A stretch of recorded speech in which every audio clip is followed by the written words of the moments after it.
Up, everybody? Hey, this is Michael Imhotep, founder of the African History Network, host of the African History Network show. I'm a talk show host, researcher, lecturer, writer, and historian. It is Sunday, September 25th, 2022, and I'm here with one of my teachers, one of our Grandmaster Scholar Warriors, Professor James Small. How you doing today, Professor I'm James good, Small? Brother Michael. Good, sir. Good. Happy to be on with you. Absolutely, absolutely. Well, look, man, you and I have been going back and forth talking, and we've been talking about the film The Woman King. Okay. And we know The Woman King debuted on, I think it was September 16th. We know it came in #1 opening weekend. It'll probably do something like another 12 million this weekend. And the film, you and I have both seen the film. And the film deals with the African kingdom of Dahomey. It deals with the African female, what are called African female warriors, the Agojie.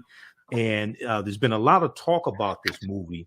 There are a lot of different African themes, African culture, dealing with African history, all this in the film. So I wanted to bring you on to break down some more of this history, explain to us the cultural influences that we see in the film, and also separate fact from fiction as well. And we're broadcasting on our Facebook fan page, The African History Network, The African History Network, as well as our YouTube channel, Michael Imhotep, IMHOTEP. And for those that may not be familiar with Professor James Small, I just want to give a brief introduction. We've had him on the African History Network show, something like 12, 13 times, something like that. You've seen him in the Hidden Colors documentaries, the documentary Hapi, which deals with the role of economics in the development of civilization, from Taki Grant and Sister Felicia.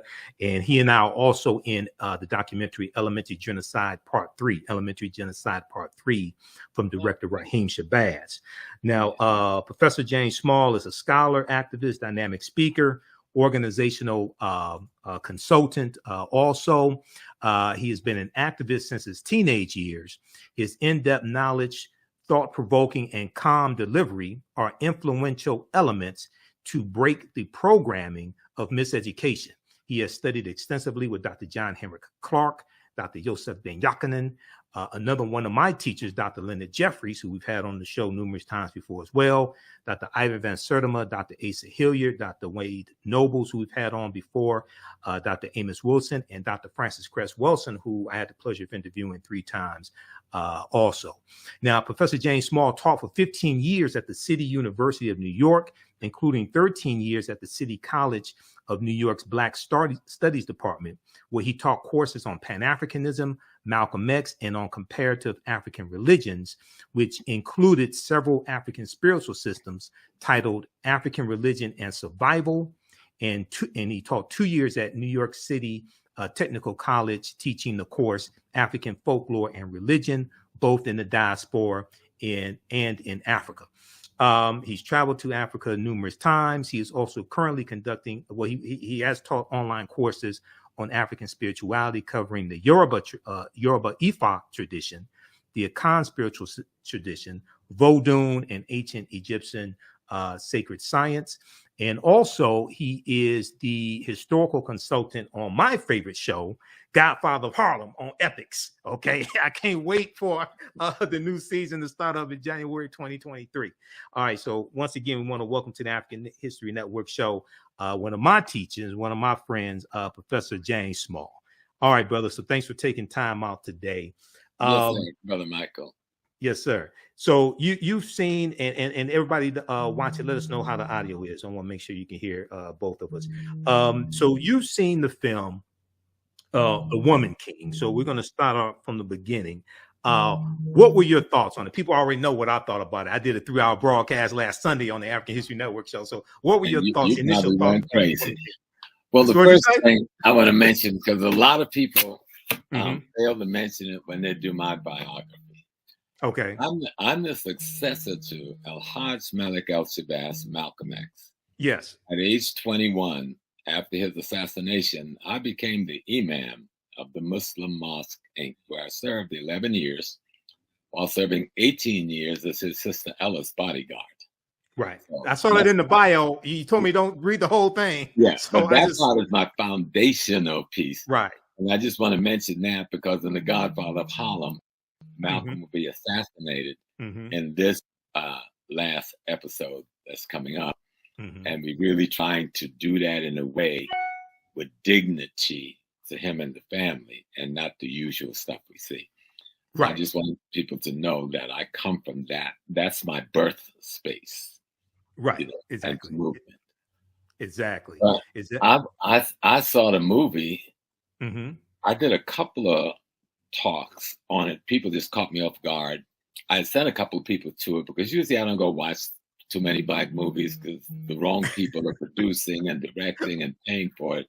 Right. So I sent a couple of the brothers from the Sons of Africa to watch it, come back, give me a good and they had a good report. And some friends called who I love and trust, and they loved it. So I did a couple of shows without seeing it, and I realized something this significant you can't do that with. Right. So I went yesterday myself, and I sat quietly, and I was blown the hell away. You know? Exactly. I mean, everybody know I love Viola Davis. I mean, if her husband say I'm divorcing Viola today, I'll tell Carol you're gonna have a second wife in the house because I'm gonna propose tomorrow. She is one extraordinary actress.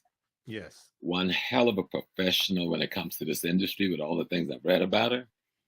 But watching this performance, just like you don't get no better playing a role.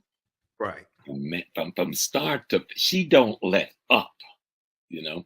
Right. From the opening line to the last moment, this woman is portraying that general who would then become the king. And the one thing I'm going to say to our people, a woman king is not an anomaly in Africa. We got women kings in Africa right now. Matter of fact, one of them is my goddaughter, Diambi, king of the Congo. Okay, what's her name again? What's her name again? Diambi. King Diambi. She's king of the Order of the Leopards. She sits on the throne that once held by Nzinga and expanded into the total of the Congo itself. Right. She's from the Luba people in the southeast, where she's a queen of the Luba kingdom, but she's king of the Congo kingdom. Hatshepsut in early Egypt was the king of Egypt. Right. And we know of at least 3 to 4 other female kings of Egypt before Hatshepsut. All right. Right now, there's at least 5 woman kings in Nigeria in the different kingdoms. So this is nothing new. If you understand African culture, and you can take this back to Aset in ancient Kemet, the woman is the power, and she gives to the man the authority. Operating from the throne is authority, but being granted that authority comes from the power, which is the female structure in African society. Let me show how it works in, say, Ghana, and then we'll come back to the movie, right? Okay. Let's take the Ashanti Nation, the Asantehene, king of kings of the Asante Nation, gets to be the king because he's a son of a sister of the king he's replacing. So multiple men are raised to be king, but at the end of the day, the women who raise them choose the best, most ethical, most prolific, most prepared one, and recommend that person to the men to be installed. Only the women can bring you to kingship. The men carry out the ceremonial process, but it is the power that grants the man the authority. Take it all the way back to Kemet. A lot of people is into Kemet lately. Go back to ancient Kemet, and you will see Aset sitting, and she has a chair on her head. That's the throne of Earth. That's the throne of Africa. Right. The chair on her head is a symbol that she, the woman, is the throne. So who's the king of kings in ancient Kemet, right? The king of kings in ancient Kemet, every king have to become who? Haru. Haru sits on the lap of Aset, because the lap of the woman is the throne of earth. See, that's African understanding of culture. Right. And when you sit on that throne, right, you do not sit as yourself. You sit as your ancestors. Right. That's picture right here. That's Haru sitting on the throne. The throne of earth is Aset. And when he sits on the throne, he's sitting on the throne as the ancestors, because Aset represents the line to divine itself, which is the primary ancestor of the human race. So that's what African spiritual culture about kingship is all about. And if you understand this, it's easy to understand why there's a woman king being exalted in this movie. Yes, a lot of the movie is fiction, like most movies are. Correct. But a lot of it is historical. Right. Even if the timeline may not be on, the events is historically rooted.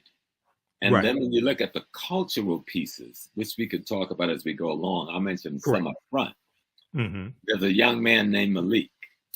Yes. And you'll find a young lady who would become known as the daughter to the general, who's played by Sister Viola. She, on occasion, because she developed a friendship with this young man, gives him a statue of Ogun. Right. Ogun is one of the primary Orishas and deities of the Yoruba tradition, or the Ifa tradition. And you'll hear them talk about the Ifa tradition throughout, because that is the spiritual tradition of Dahomey, because Dahomey is an extension of the original Yoruba kingdom. Right. Matter of fact, it was founded by one of the sons of the founder of the Yoruba kingdom. And so that tradition is there. And what are you going to see happen to the young man in the movie is he will transform from a young man coming from Brazil, whose mother is African, who had been enslaved, and whose father was European. But on her mother's deathbed, her mother told him he needed to go back home to find himself. Go back to her land, her home of Dahomey, because that is his home. And so the statuette that she gives him is of the one Orisha that is the primary Orisha of transformation of the human character. And you will see the transformation of Malik as you watch the movie. It's just beautifully done. This is what I've been talking about. I know the director. I've heard of her. Gina Prince-Bythewood, who directed Love and Basketball. Okay, so African-American woman, just so people don't know. I love that piece, right? Yes. But I've been working in studio with Godfather every day, 12-hour days sometimes, going on now 3 years, and working on the project with the writers and others for the last 6 years. So I've learned a lot about how this thing works. And what I saw yesterday in the theater, those Black women kicked butt and putting together a document that every Black person should be proud of. Exactly. You see, I see a couple of little flaws, but I'm not going to even mention them. You know why? Because it's overridden by the positive to such an extent, they're not noticeable in your consciousness. That's what I've been saying. Exactly. And here's the thing. So I have we have 1 million followers on our fan page, the African History Network. So I've been posting a lot about the movie. I saw it, been posting articles about it, video clips, parts of interviews with Viola Davis, things like this. And 99.9% of the people who saw the movie loved the movie. They say they were blown away by it. And then I talked to people who at first said they weren't going to see it, and they saw the movie. They were blown away by it as well. Okay, this is phenomenal. That was me. I wasn't initially going to see it. I'm tired of them doing the smile in your face and poison us on the back end, right? Right. That didn't happen this time. What I saw this time was Black artists, Black craftsperson, Black technician, Black actors doing an interpretation in fiction and history with African folklore that you just got to see to believe. And so I call all my children and said, take my grandkids, buckle up, hook up, take my grandkids. They got to go see this piece. Right, exactly. And I don't do that very often because I'm not a movie goer. I don't even go to the movies. Right. You know? But this one treated African history with what I like to call African integrity. African integrity. African integrity was so glowing. And not just the visual, but in the dialogue. You heard this praising in the dialogue. This African dignity in the dialogue. This African love in the dialogue. I go like, damn, this is really good. And I found myself crying on more than one occasion. I don't do that. Right. I cried at the end. I shed some tears at the end. My breath a couple of times. I was hit so heavy because, I love African history like you. Right. I've absorbed myself in it. I live it. And that movie had me reeling. And I've been to Benin. I've been to Dahomey. I've been in the very palace they shot the film in multiple times. Yes. I've been before the voodoo pope on my knees to be blessed because I'm a voodoo adapt, not a priest. I'm an adapt, one who practices, who knows the tradition. A Vodun. Yes. Well, the state religion in Benin is Vodun. Vodun, right. Vodun is the Dahomey manifestation of what we call Yoruba. Yeah. Same spiritual system. But manifests different in different cultures, different locations. It's Ifa at the end of the day. And the word Vodun in that language means the essence of the divine within either nature or the human being. That's what Vodun means, the essence of the divine. Right. Well, we're gonna go. I'm gonna go to the official synopsis of the movie to give some people the background information on the movie, on the synopsis, and then we're going to continue. I want you to explain African integrity in just a minute. But first, I got to recognize my friend, and him also, Professor Hunter Adams. He's watching right now. Okay. Yeah, absolutely. Professor Hunter Adams, thanks so much for watching. He said, I agree, Professor James Small. So absolutely. So let's look at this here. So the official website is thewomanking.movie, thewomanking.movie. I want to look at the official synopsis, and then we're going to delve deeper. Because one of the things I want to just briefly explain to people is when you hear that a movie is based on a true story, right? You really have to understand what that means, because there are 4 different types of true story screenplays. There are 4 different types of ways to tell the story. And so The Woman King is the remarkable, this is the official synopsis. The Woman King is the remarkable story of the Agojie, the all-female unit of what they call warriors who protected the African kingdom of Dahomey in the 1800s with skills and a fierceness unlike anything the world has ever seen.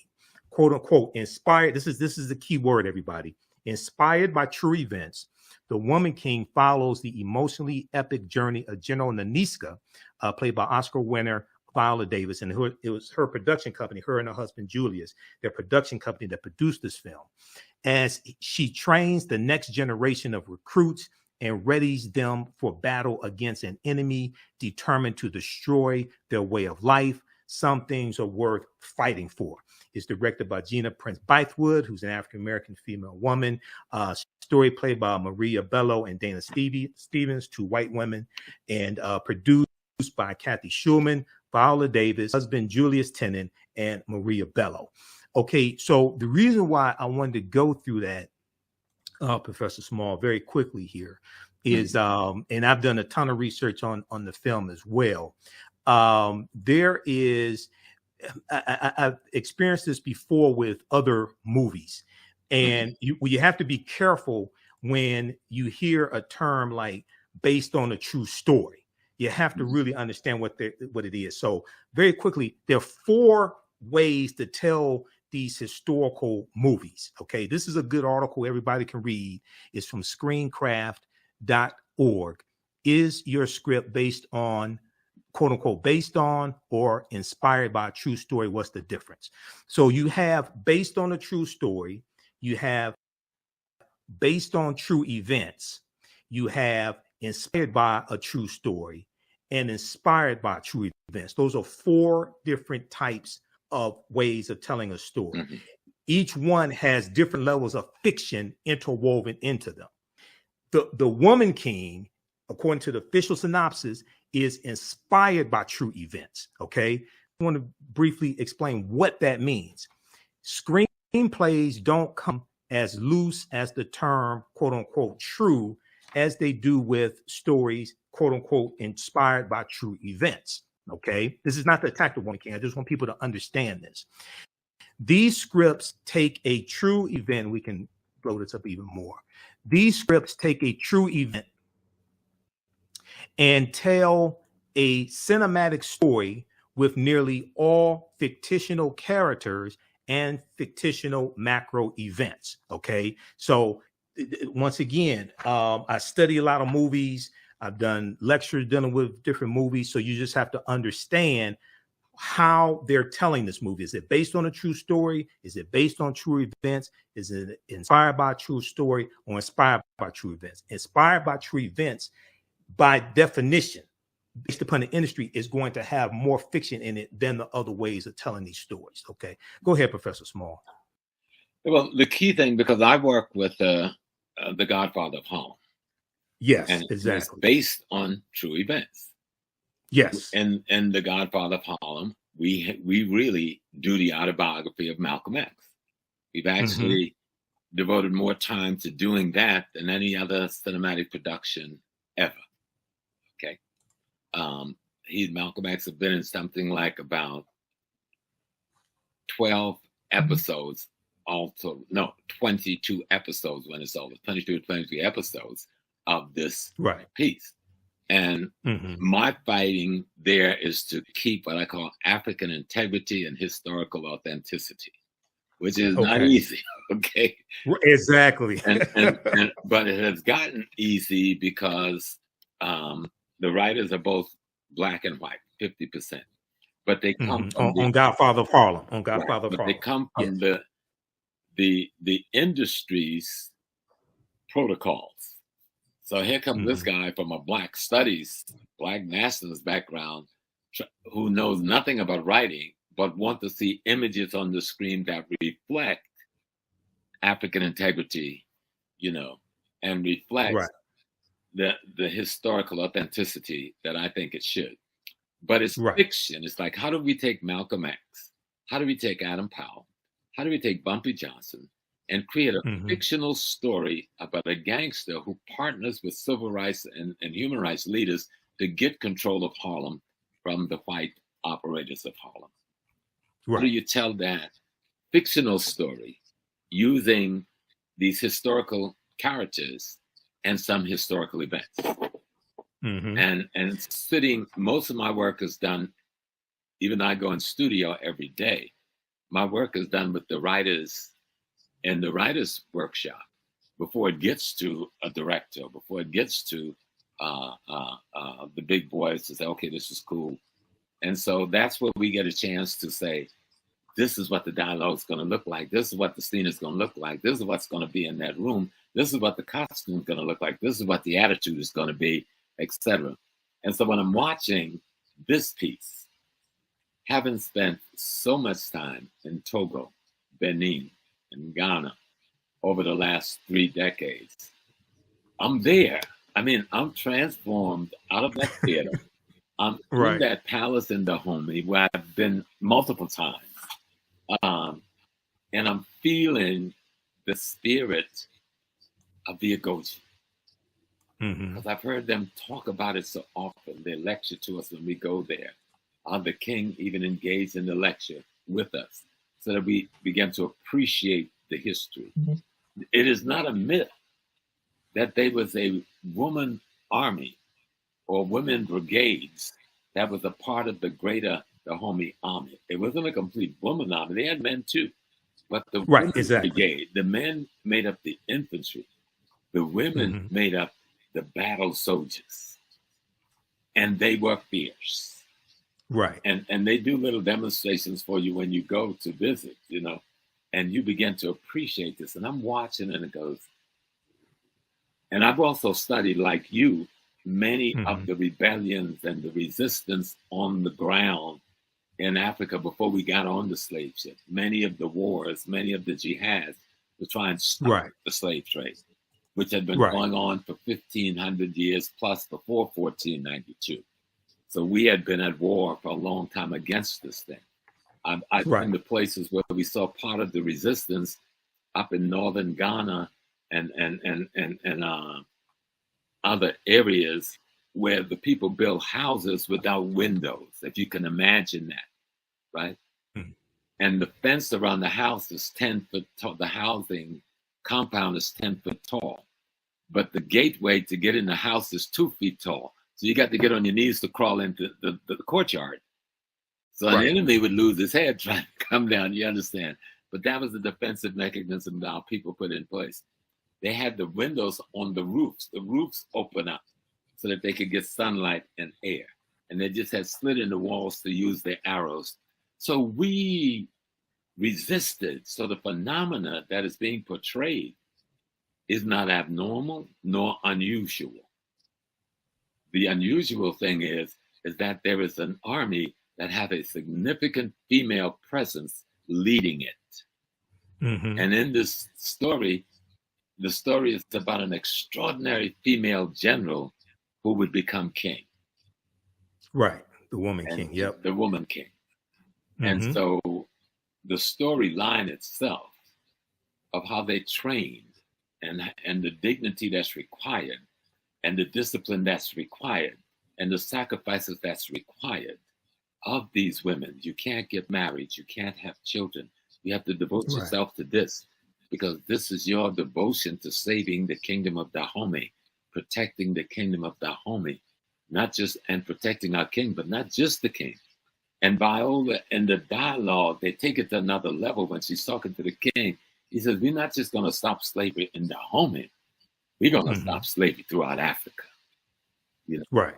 It's not just going to be our people we're fighting for. We're going to fight for any people. If this wasn't real history, I would want it to be.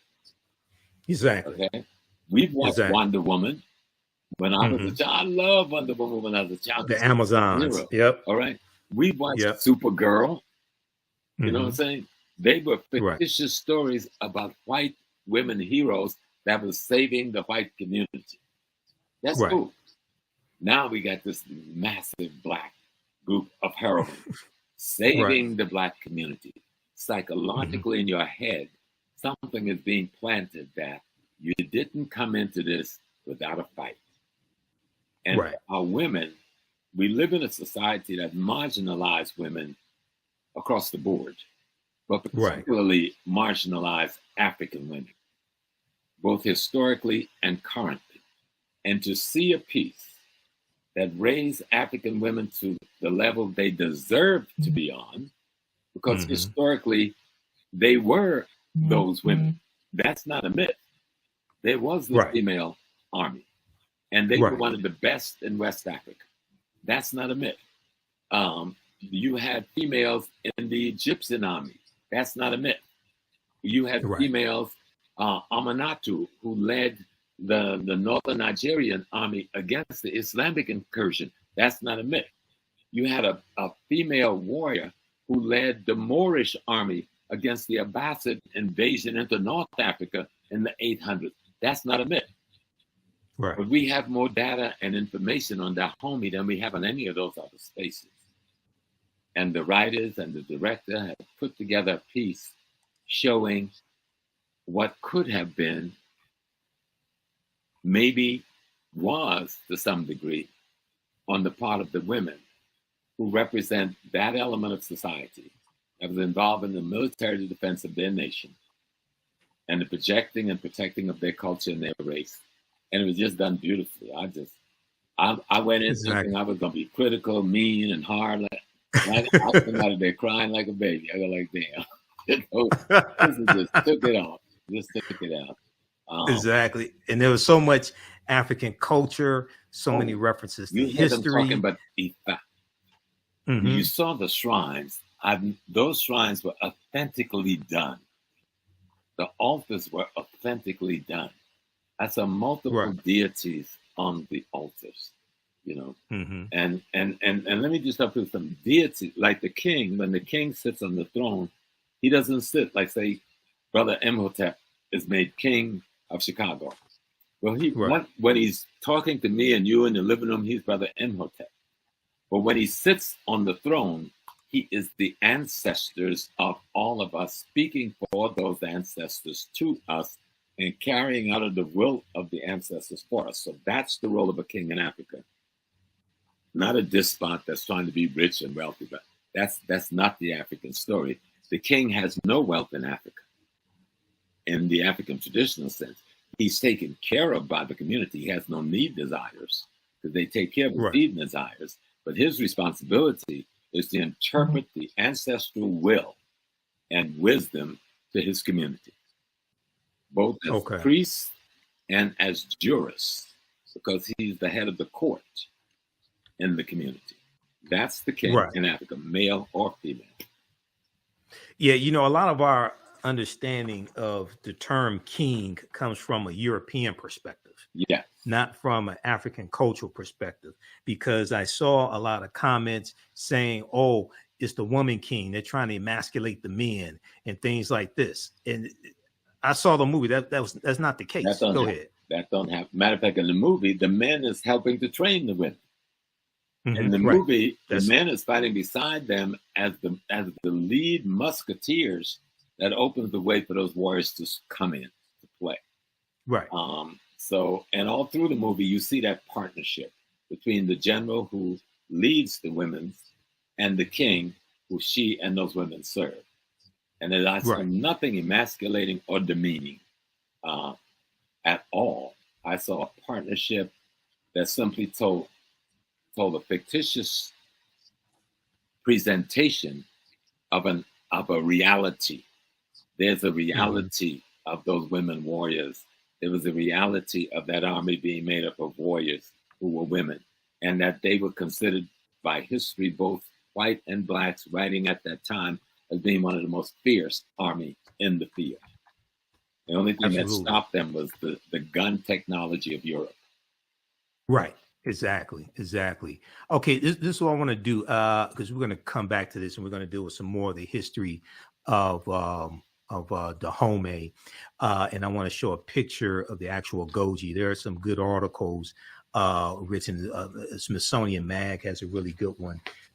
With Smithsonian Institute, they have a really good one dealing with the real warriors behind the woman king. It goes deep into this history. But you mentioned in Nigeria, you and I talked about this on the phone. So I posted this article a few days ago because I saw so many people, most of them didn't see the movie, saying, oh, they don't have women kings in Africa and things like this, right? So there are a number of different articles on this topic here. This one here is from gboah.com, gboah.com. Check out the 7 beautiful Nigerian female kings in charge of their kingdom, okay? And it goes through and lays them out and where they are in Nigeria. This is right now. This is not 100 years ago. This is right now, okay? Why do you think? So you talked about Hatshepsut in ancient Kemet. Okay, so she was. Tell us a little bit about Hatshepsut. She would be considered a woman king. We know she was. The pharaoh is the king. Pharaoh, and she was yep. pharaoh. Mm-hmm. The woman is the power in Africa. Men, give up your European genital danglings, because the power has nothing to do with gender. Okay, right. It has to do with roles in nature. Mm-hmm. Roles in nature. You came from the womb and the belly of a woman. It did not come from your belly, even though your sperm fertilized the eggs that became you. So let's look at how Africans looked at reality. We were in partnership with nature and cosmology. That's our culture is based on understanding cosmology and nature. And so when we look at the king, and as we see in Hatshepsut, her brother was too young to take the throne. He was too young to handle that responsibility. And so she, as the elder sister, had to take on the responsibility of being the pharaoh, of being the king, until her brother was trained enough and old enough to take over the role of kingship himself. And I remember when we first started studying ancient Egypt, and the white writers was all saying, oh, the brother came in and he hated his sister and he scraped her name off the walls. All of that is proven to be untrue. So all of it is proven to be untrue. That's not even African culture. That's European culture. That's what they do. Exactly. That's not what happens in African culture, because the kingship is a spiritual position, not a political position, though they do political work. The king is surrounded by a council of elders who instructs and informs him, on his behavior. His job is to sit as the ancestors come back. I know this for a fact because I've been trained at the stool. In Ghana, I'm Nana Kofi Mpansa, the second of the Ogogo stool, under the kingship of Akua Kusapam. And one of my great teachers is Nana Kwabena Nketse the fifth, who's the king of Esokado in the Western region. So we talk about these things all the time, because these are my questions. And so if one thing this movie would do is force us to study our history before we got to North America, and culture. Then history and culture. Yep. Because a lot of this, because of we've all been attacked by white supremacy and racism, and it's made us paranoid about anything.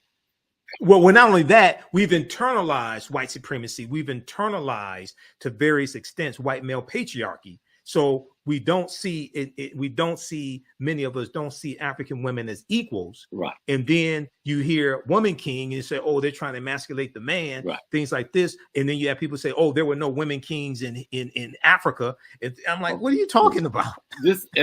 And we always praise, many people over here know Ya Santiwa. Ya Santiwa. And they said, oh, well, she was the queen mother. No, she was the queen mother until the king gets captured.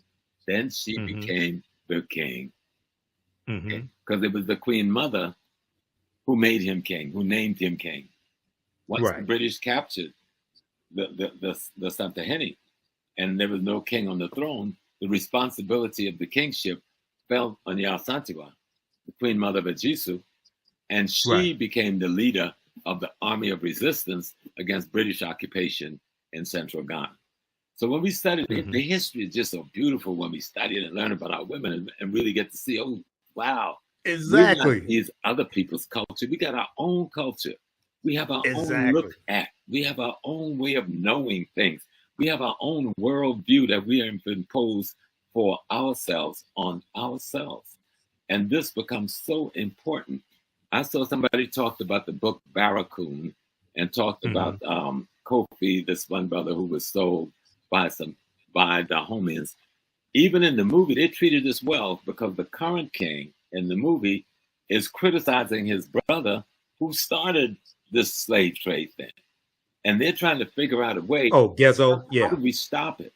And the woman king, as she's now the general, is saying, we must find another way to have commodities that we can make a living off.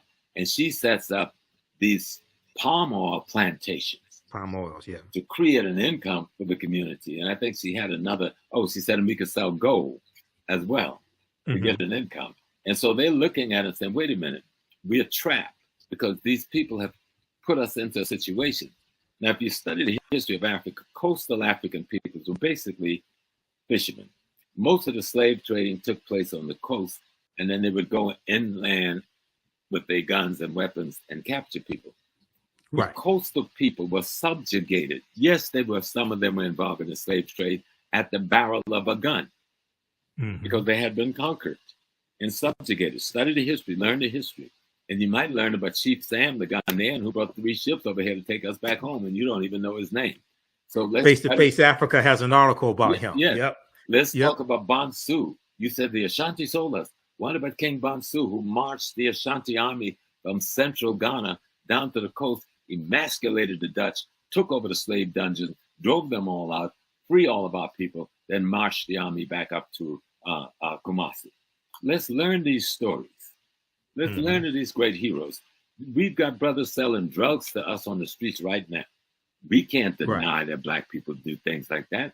You've got Black people killing more Black people on the streets every month than was killed in slavery any given month. We can't deny that's so, but we got to understand why that's so. Right. And so we had some folks in Africa who was involved in slave trading, but that was less than 1%. Let's talk about that 99% who were the victims or who were defenders of our people. Unless millions more would have got caught up and died in the slave trade. I'm going to go to that in just a second because I want to share an excerpt of the book, Fighting the Slave Trade. Before we go to that, hey, everybody, I'm Michael Imhotep, founder of the African History Network, host of the African History Network show. We're speaking with one of my teachers, Professor James Small. We're talking about the film, The Woman King, as well as the real history of the West African kingdom of Dahomey and other history also.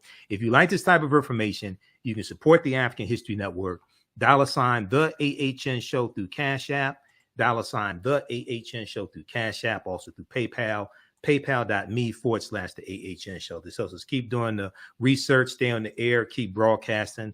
I've been hosting the African History Network show for 12 years now. So this helps us keep doing the research. We also have the information at our website, theafricanhistorynetwork.com, theafricanhistorynetwork.com. And just very quickly, this is up for those that don't know. This is our official Cash App account, $ the AHN show, SHOW. When you go to it, it says Michael and it shows my picture there. These other ones, and there are 5 of them out there that are fake African History Network Cash App accounts that have been stealing money from us. I've opened up an investigation with Cash App. We're trying to get them shut down. So that's why I got the information here right on the homepage of our website. Okay, now I want to also my online classes that I teach you at our website as well. Go ahead, Professor Small. Yeah, well, someone said, as a Black woman, my femininity is important to me. Well, girl, go watch this movie because there ain't nothing more feminine than what I was watching yesterday. I didn't want to leave the theater.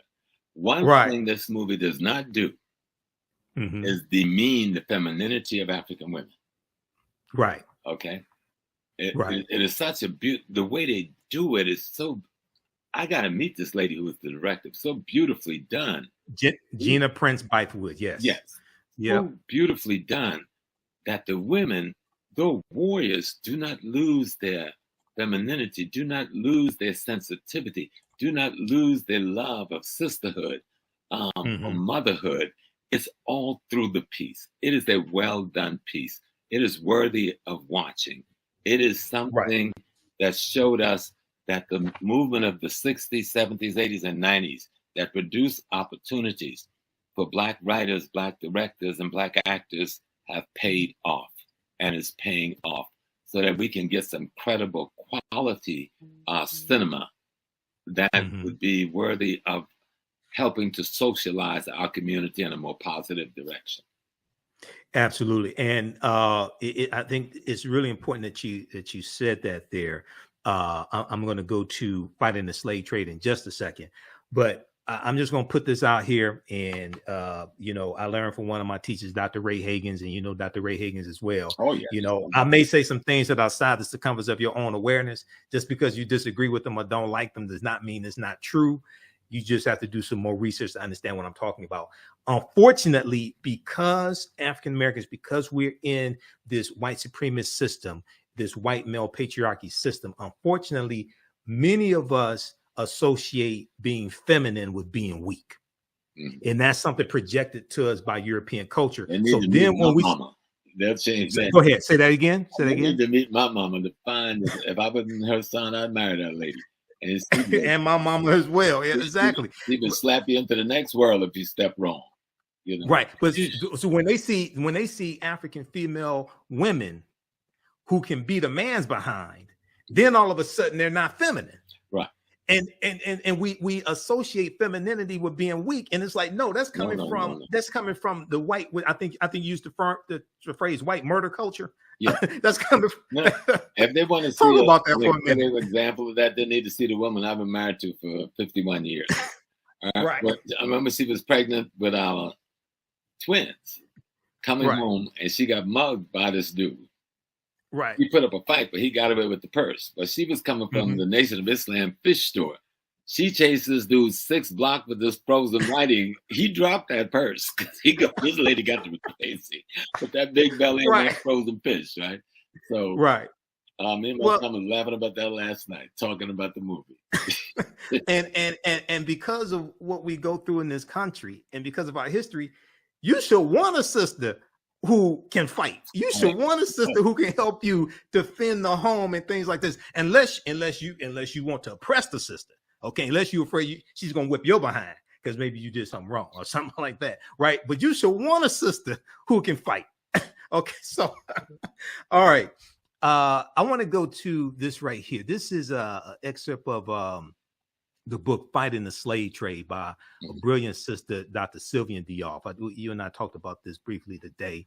This is the synopsis. Is at Amazon.com. You can try to get it from an African-American book dealer. If not, maybe Amazon.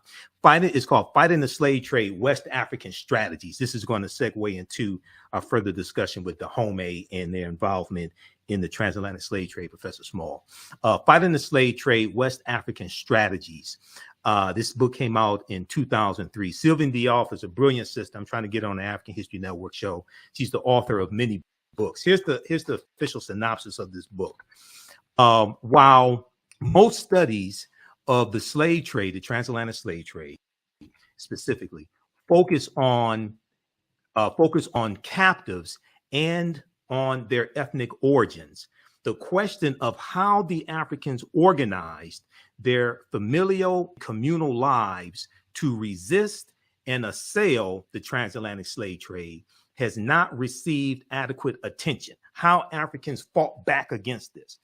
But our picture of the slave trade is incomplete without an examination of the ways in which men and women responded to the threat and reality of enslavement and deportation.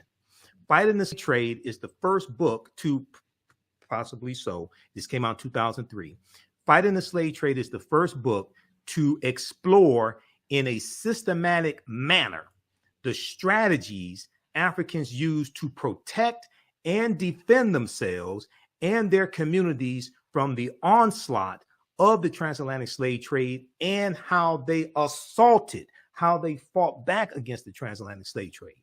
It challenges widely held myths of African passivity and general complicity in the slave trade, and shows that resistance to enslavement and to involvement in the slave trade was much more pervasive than has been acknowledged by the orthodox interpretation of historical literature. Focused on West Africa, where Dahomey was and Benin currently is, focused on West Africa, the essays collected here examine in detail the defensive, protective, and offensive strategies of individuals, families, communities, and states. In chapters discussing the manipulation of the environment, resettlement, the redemption of captives, the transformation of social relations, political centralization, marriage, violent assaults on ships and entrepots, shipboard revolts like the Amistad slave rebellion, 1839, and controlled participation in the slave trade as a way to procure the means to attack the slave trade. Fighting the Slave Trade presents a much more complete picture of the West African slave trade than has been previously available. Go ahead, Professor Small. Yes, sir. I mean, and it's like we make the mistake when we just hear a cliche or a term. Most people who never heard the word Dahomey until a month ago, all of a sudden now is telling us how Dahomey was in the slave trade. Dahomey came to power politically around the 1720, 1730. It does not get involved in the slave trade because it doesn't build up a military with the capability until around the 1760s to 1780s. That is over by 1825. Now, we're not talking about an appreciable amount of historical time. If you put everything in history on a timeline, you get a sense of what I'm talking about. And then the numbers, you know, you look at the numbers. How much? What was the numbers? 5,000, 10,000? Even that would be too much. But if we look at the numbers, let's stop playing. If you understand how the European works, and the best way I can do is go to the country where I have a hotel, I have a business, I have a home, and I've been back and forth living there for 30 years, Ghana. What they do, they conquer the coastal people and subdue them. Right. With their military technology. And then they force these coastal people to engage in the slave trade with them for their life. And as you saw that piece you just read, the coastal people also find ways to fight back. This was the Fanti Nation, where the Elmina Castle was built, the slave dungeon, and where the Cape Coast slave dungeon was built. And what the Fanti would end up doing with the Portuguese, behind the Portuguese back, they partnered with the Dutch and helped the Dutch defeat the Portuguese and drive them out of West Africa. But because of gun technology, again, they were betrayed by the Dutch. You understand? But they would then find a way to they found a way to then partner with the British to defeat the Dutch. And when they had enough knowledge and understanding of technology and gun warfare, that same Fanti people drove the British out of Fanti region in Central Africa, forcing them to run to Accra for their life in one of the first classical guerrilla warfare scenes in history. So we need to study this thing. Yes, some of our people sell us drugs on the street, but you and I don't sell drugs to our people. Correct. You know, some of our people engage in careless gun violence in our community that kills our women and our babies, but that's not 99% of our people. Right. Some of our people engage in the slave trade, some out of greed. I wouldn't deny that. Most out of duress because they were at the barrel of the gun of the enemy with the gun technology. But go down and just study. So you can look at something like the Battle of Islamabad down in South Africa, where Setuweya takes on the British Army with swords and spears, killed 2,000 in one day, all right? And caused the fall of the Robespierre government in London, because they were shocked. How could y'all let this happen? These folks ain't got no guns. You know what they called us, right? Go all the way up to where we're looking at the Berlin Conference. After the Berlin Conference, the invasion of Sudan, Muhammad Ahmed takes on 23,000 British troops and Turkish, Egyptian troops, and send only 3,000 back up to Egypt alive. Talk about resistance. Go with Amanatu and the kingdom that was just above. There's just so many episodes of the great heroine and heroes that fought in these wars of liberation and fought of slave resistance. You will never sit back and talk about Africans stole us. Because guess who Africans were? That was your uncle, your cousin, your grandma, your brother, your great-grandma. Stop being foolish and learn the history of the great people. The genocide would have been more pervasive had we not resisted in such a beautiful and strong way for so long. And we fought every step of the way. And our women played a pivotal role, not just in Dahomey, but in other kingdoms in that resistance movement, many of them being the generals at the head of armies. Learn their story, and you'll learn how to love yourself more deeply and appreciate and respect. That's what I call African integrity. You know? Exactly. When we look at Dahomey, and Dahomey really comes to power about 1720, and they're going to defeat Ouida. How do you pronounce that? Ouida? Okay. There's a couple of different spellings of it. So talk about cultural servitude versus chattel slavery. Right. Because what happens is a lot of Europeans will say, oh, Africans are slaves. Yeah. Africans had slaves. You all started this, blah, blah, blah. Talk about the cultural servitude system that Africans had compared to the chattel slavery that Europeans created. Right. Let me correct one sister so I don't break her heart. She said the Portuguese built no castles. They built dungeons. Didn't you hear me correct myself? So stop playing. I corrected myself. Right. They built dungeons. But I understand. Yes. I understand. Yes. Well, that's Brother Leo. And of course, they built concentration camps. Yeah, I wouldn't even call them dungeons. They were concentration camps. But servitude, every society had it. Dr. Clark taught us that Africans didn't have prisons. And the reason they didn't have prisons, because they had a servitude system when you committed a crime in the community.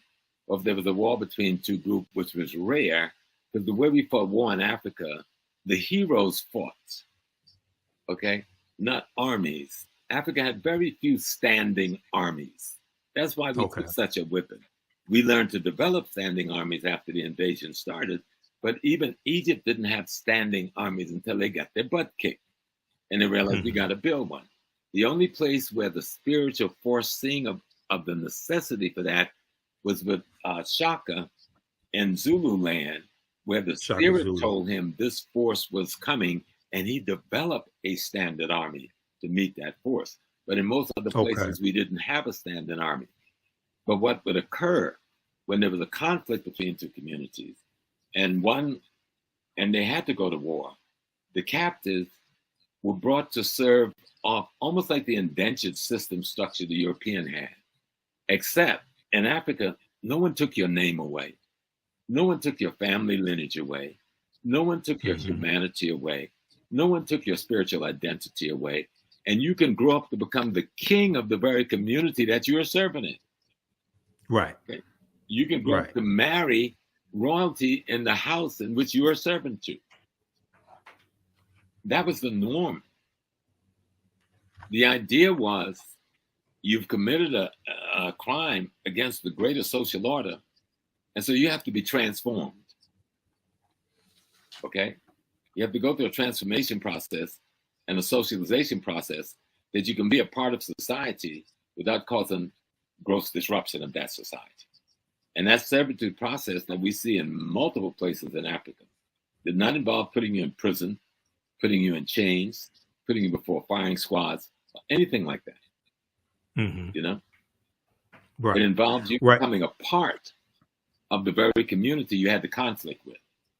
And when your time of service was over, you can either go back to your home if that's what you wanted to do, or remain a part of this community if that's what you want to do. Right. So when we, and I've talked to Professor Kabahai Wapa-Kamene about this as well. You know him, and he's one of my teachers also. The culture, and we see this in the film because there's at least, there's at least one woman who's Agojie in the film who came from another ethnic group, and there was a fight between them. She was captured and she was brought in to be made Agojie, and brought into Dahomey. So we see this take place. Now Europeans had their feudalistic system with the lords and the serfs. Okay. And they're going to superimpose this feudalistic system onto the cultural servitude that Africans had to create chattel slavery, to create what we call chattel slavery, basically. But talk about that for a minute. Well, you know, the European system was not about family structure. It was about class and caste structure. Africa was not about class and caste structure. It's about family structure. So when you came into another community, that person's household you went into, depending on age strata, that was your father, that was your mother, that was your auntie. You were their child. That's what the European had was something completely different. It was based on caste and class, depending on power and wealth. That was not what the African kingdom was built on. The African kingdom was built on the fact that the king itself is the father of the community, because he represents the ancestors for that community. Africans don't have queens in the way Europeans do. The king's wife is not a queen. Okay? In the African society, the king's wife is not a queen. In modern day African society, who's trying to play the European thing, you see a little bit of that. But in traditional ancient African society, your wife is not the queen. She's just your wife. Okay? the queen mother is your sister or your auntie or cousin. Okay. But your wife would never be the queen. And the reason they do that, so that fighting for the throne thing never happens. So it is the collective body of women called the queen mothers who select from among the best of the young men they have raised, because they know them better than anybody else, because they raised them from infancy, to be the next king. And if a man was not available to assume that responsibility, then they chose a woman who was skilled, trained, and tooled to carry that power and that responsibility, both spiritually, judiciary-wise, and politically. Okay, so this goes back to Auset with the throne on her head. Absolutely. Because Auset means the name Auset, from my understanding, means she of throne. Yeah. She of throne. She is the throne. She is the throne. Yeah. Okay, she is the throne. And it's the woman. She is woman. She's not, there's nobody named Auset. Right. Auset is symbolic of the African woman. Right, symbolic of the African woman, because it's the African woman who decides which man will sit on the throne. Okay, all right, and in many societies is it that in some societies is it that the lineage was matrilineal, which went through the woman side of the family, and we kept it in America. We had a kind of a term we used that people thought was joking: mama's baby, daddy's maybe. right. The way they solve the bloodline is to go to the one place where you know the authenticity of a bloodline. Right. And that means it's not matriarchal. Matriarchal means women rule. That's a white folks term. It's matrilineal. No, it's matrifocal. Matrifocal. Okay. Meaning you must train, you trace, and it was no denigration to the man. I love my wife, but I know it's the one way to be sure that this child is who we say he is to see what womb the child came out of. Right. There's no way to find out what sperm the child came from. And we knew that way back then when there was no microscope or nothing at hand. We were clear. Okay. Right. And so you talk about matrifocal. Now, since Islam, well, going all the way back to remember, we get the Hyksos invasion, the Greek invasion, and well, first the Hyksos, and then you get two Hyksos invasions. Hittites, you get two Hittites invasion in northeastern Africa. Then you get the two Assyrian invasion of it. Then you get the Persians, two Persian invasion, then the Greek invasion, then the Roman invasion, and then their children, their descendants, the Arabs. See, people don't know who the Arabs are. These are the descendants of the Greeks and the Romans and the Assyrians and the Hittites and the Hyksos mix up now, marrying into one another. And then they hit us in the 8th century and have the deepest incursion into Africa.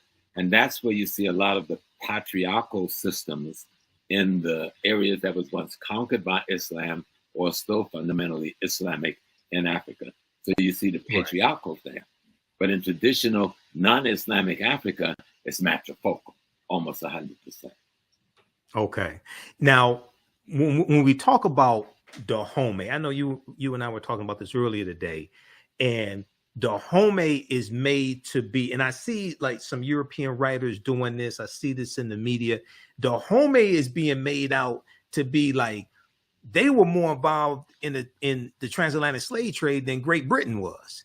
Yeah, and Great Britain takes out like they take out 3.1. Great Britain was involved from 1562 to 1834 when they finally, even after 1807. We'll talk about 1807 in just a minute. They involved for 272 years. Talk about Dahomey and how it gets involved in the transatlantic slave trade.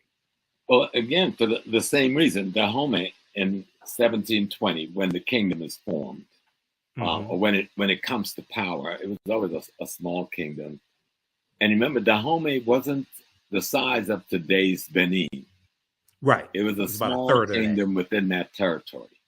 There was Vida, Cotonou, and other kingdoms on the coast that was rivaling them in terms of commerce and trade. But once the European came, the European got involved immediately in capturing Africans for the slave trade. And the first thing they would do was to bring to servitude the coastal population. Okay, that's the Wina, the Contonu, because those people don't have guns. So we can understand the degree to which gun technology plays in the slave trade. Right. Okay. 14th Europeans century. came there with militaries, with cannons, and with guns. And in one day, they can level all the African villages in the community. People have never even heard an explosion before. You got to get the psychology of all of that. So once you find yourself being invaded and occupied by these people, and they're making you a part of their army. So now you're someone who you had a traditional argument with, and y'all would have a palaver over it and settle it with somebody bringing some cocoa and something else. You got an army with people with guns now marching you against that foe. Right. And capturing those people and putting them in slavery. So by the time you get, and then the other piece we keep forgetting, and we need to call it out for what it is. There's an Islamic slave system in place in Africa for 1,500 plus years before 1492. There's the trans-Indian Ocean slave trade. There's the trans-Saharan slave trade. And before they were bringing Africans enslaved to North America, they were taking them enslaved to Europe. We never talk about slavery in Europe.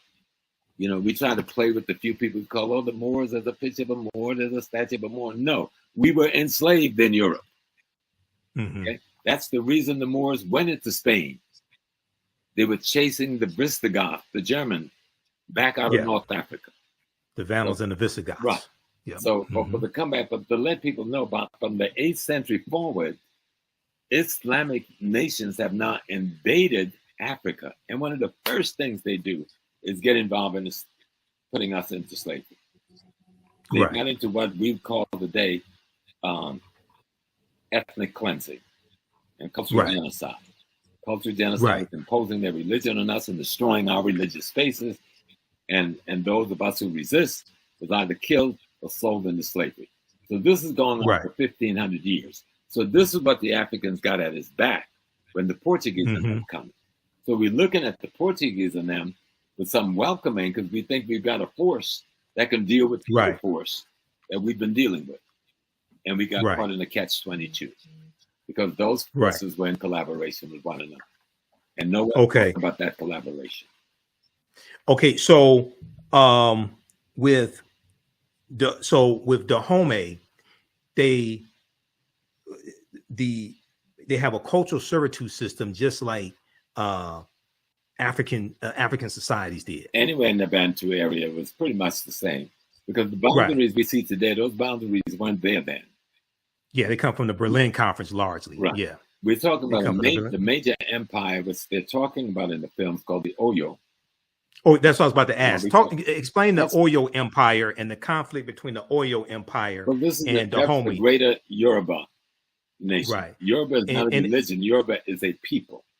Right? And just one second, everybody watching, give us a thumbs up, give us a heart on this broadcast. Go ahead, Professor Small. Answer that question. I'll be right back. So you go ahead, keep talking.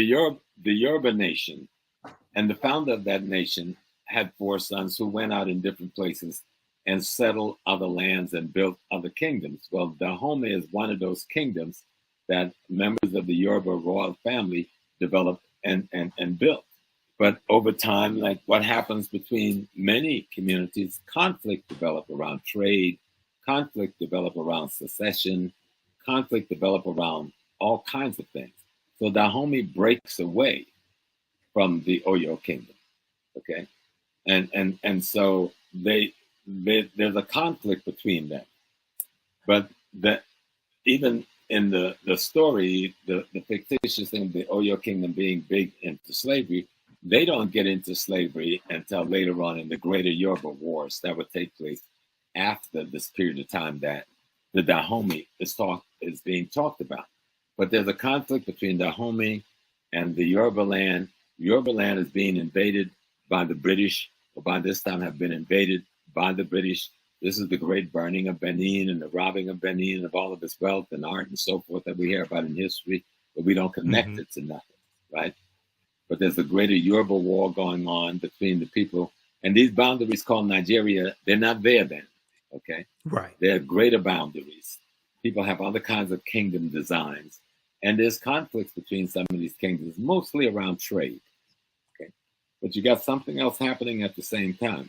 As the Muslim wars of genocide and ethnic cleansing is taking place in the Nile Valley with the Mamluk Turks and the Seljuk Turks, and then finally the Ottoman Turks by the 9th century and the end of the 9th century, beginning of the 10th century.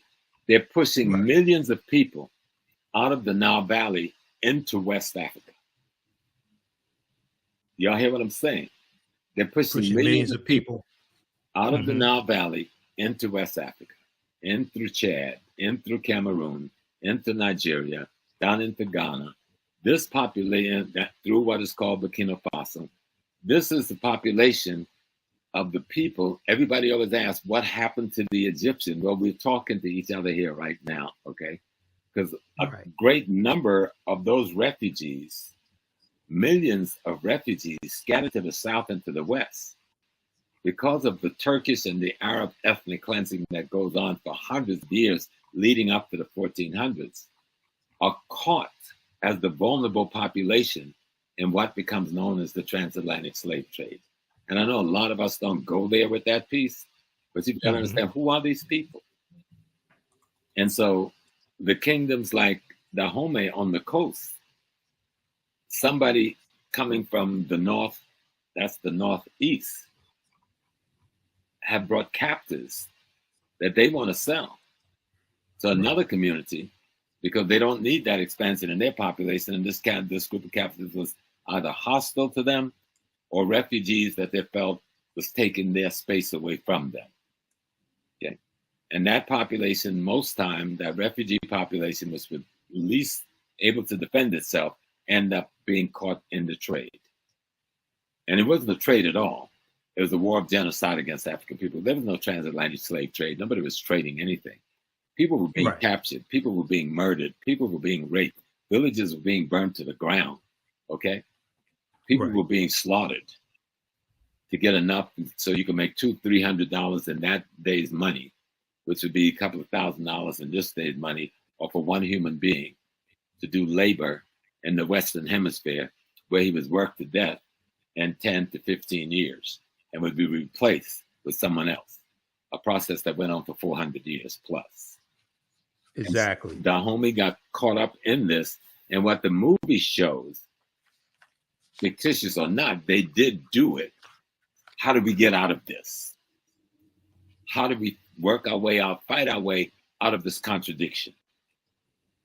And I thought they did a beautiful job in describing the contradiction of the slave trade and describing the efforts of whatever African kingdom used that methodology to get out of the contradiction, whether it was Dahomey, Ashanti, Yoruba, Igbo, Manding, you know, we all that dealt with selling the palm oil. That dealt with selling the palm. Okay. So at what point does in actual history, at what point does Dahomey get, so we know you have later, you're going to have the Franco-Dahomean Wars, 1890, 1894, and Dahomey is going to be absorbed into the, I guess you would say, French colonies. Benin. Dahomey's, Benin, yeah. Okay, so at what point does Dahomey stop selling African captives to the Europeans? Well, they said the story in 1823, but that's where it starts. Opens up. 1823. But that's not the real date. The date would be further back up. All right. If we were to look at that conflict played out, we'd probably be looking at Dahomey comes up as a kingdom in 1720. 20, right. But you don't have power when you come into being. It takes you another 30, 40 years to build up an army, to build up a front, to build up a reputation. So Dahomey don't really get into the slave trade thing until around they try to talk about the kingdom starting in the 1600s. That's the extension of the Oyo kingdom. That's not Dahomey yet. Dahomey comes into its being in 1720 or so. It gets involved near the end of the 1700s, about 1760 or so, in the slave trade process.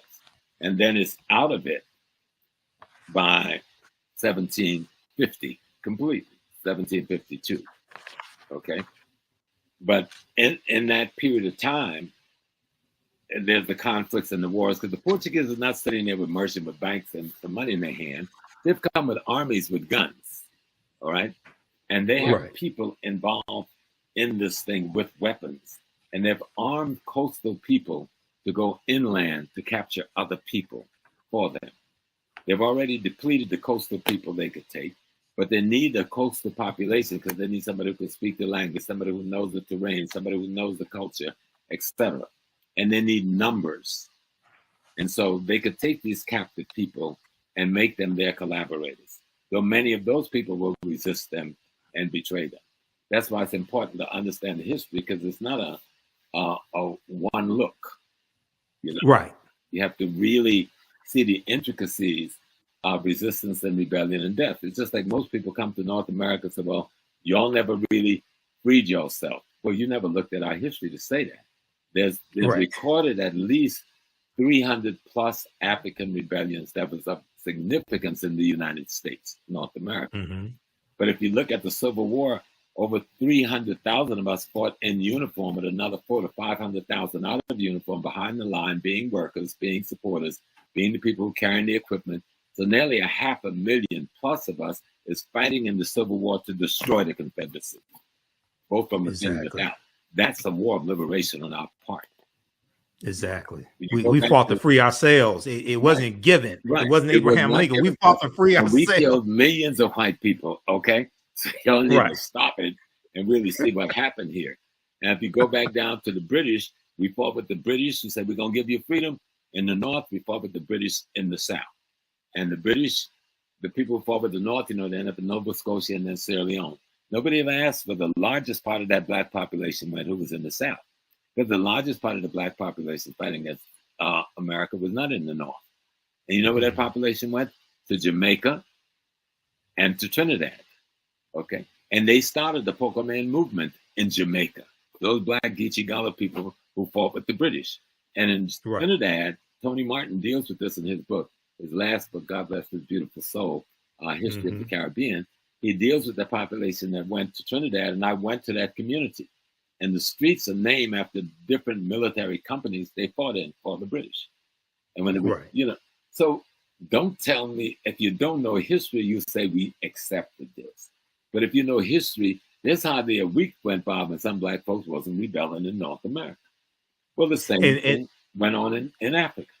It would they go by where somebody wasn't killing an enemy, escaping from slavery, leading an army against the enslavers, putting up defense against enslavement, and that's all across the continent of Africa. And here in the United States, especially, other ways that we rebelled against slavery, learning to read and write was a way of rebelling against slavery. Mm-hmm. And one of the things many of us did when we learned to read and write, we wrote our own freedom papers and ran away also, because oftentimes the slave patrollers, a lot of them were illiterate. That patrolled the roads, things like that. So you can give them with a stamp on, and it was good to go. Yep, you can say this is your freedom paper. But the resistance movement in Africa was extraordinary because Africans didn't view human beings as commodities. That's culturally out of sync.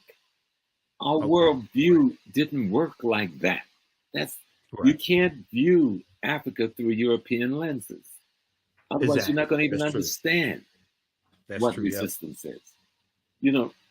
To take a human being's name from them, that's tantamount to slitting somebody's throat. Right. You don't take a human being's name. Your name is your ancestral lineage tag. Takes you back to God. Right. And so if you just look at the African concept of being human, it didn't allow for chattel slavery to be a part of their consciousness. And even those who got involved in that selling people as commodity, like for that period in Dahomey and that period in Ashanti, and maybe some other places as well, one thing you will see for sure, they knew nothing about chattel slavery. They had not been on a ship coming to America. Not a single one of them owned the slave ship. All right? They didn't control the armies that was controlling the shores of Africa. These were all white foreigners with guns. They didn't own a single plantation in America or the Caribbean or Central South America. So let's stop giving ourselves excuses for why we can't look in the mirror and love ourselves. Because a lot, let me tell you what a lot of this is. This resistance is self-hate. Correct. Correct. And someone is trying to say, stop hating yourself, but hating me felt so good. So it's hard to stop. You know what I'm saying? So, and I'm saying, stop hating yourself. Take this tool. No, this movie is not perfect. It's not a panacea. It's not going to solve all of our problems about the slave trade or history. But guess what? You watch movies all the time and you enjoy them. And most of them are nonsensical. Most of them disrespectful to Black people, disrespectful to things African and our spiritual system, and you enjoy them. This one fight to be the opposite of all of that. Go in and enjoy it. I guarantee you, you'll come back and call Brother Michael. Say, Brother Michael, thank you, brother. Thank you, brother. Because I saw some Black technicians and some Black directors and some Black actors and actresses, and they put on a beautiful, fictitious performance inspired by the history of our people, about our women who were extraordinary warriors. And see, the thing is, these women were considered by the whole world that found out about them to be the most extraordinary of extraordinaries. Right. It ain't that they didn't exist. They exist. And the little piece of them that we see in this film that talk about their principles, their integrity, their dignity, their training, their devotion, their loyalty to their nation and their king, that's just a tiny bit of who they really were. Right. Because if we did not have these women, we would not have the woman who raised Jean-Jacques Dessalines, who was one of these women in Haiti to give us the Haitian Revolution victory. Yes. One of these women from the Dahomey army who raised Jean-Jacques Dessalines. And my sister, Ezele Danto, is trying to get a piece out here. She's calling it the Dadas. It's about some of these women. Yeah, I know her. And Danto, I know her. Yeah, she's an extraordinary sister. The Free Haiti movement is what she's ahead of, and these women, many of whom was a part of that fighting force, who've now been captured and sold into Haiti by the French.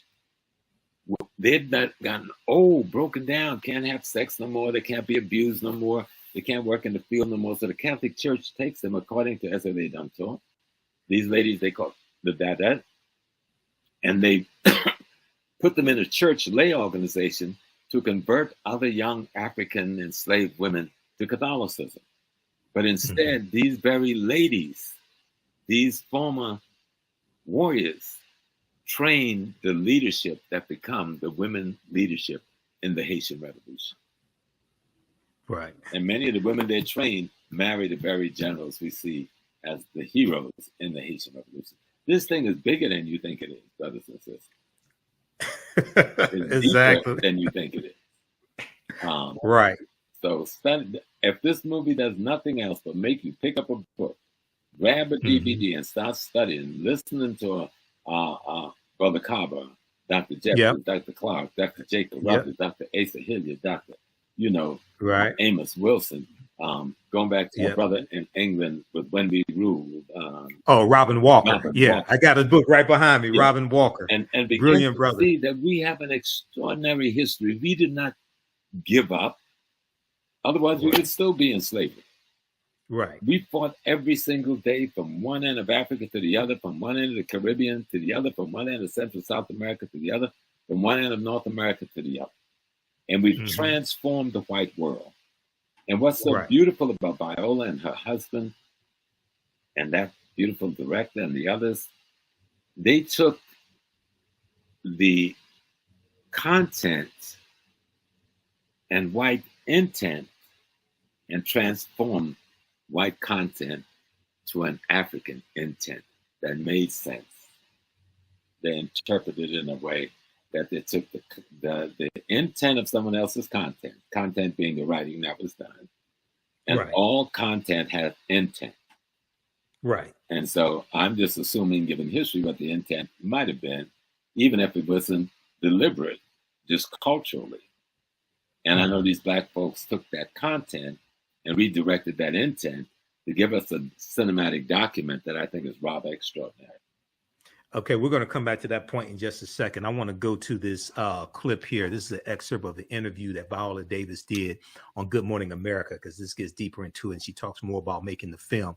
Before that, we don't want to forget the sisters. We mentioned a number of brothers that are scholars. So Sister Nubia Wardford from here in Detroit, Nubia Marinke, she's watching as well. She just saw the movie. You know, Sister Nubia, she just saw the movie. She had extraordinary production, but also sisters like ancestors like Dr. Francis Cress Wilson and Dr.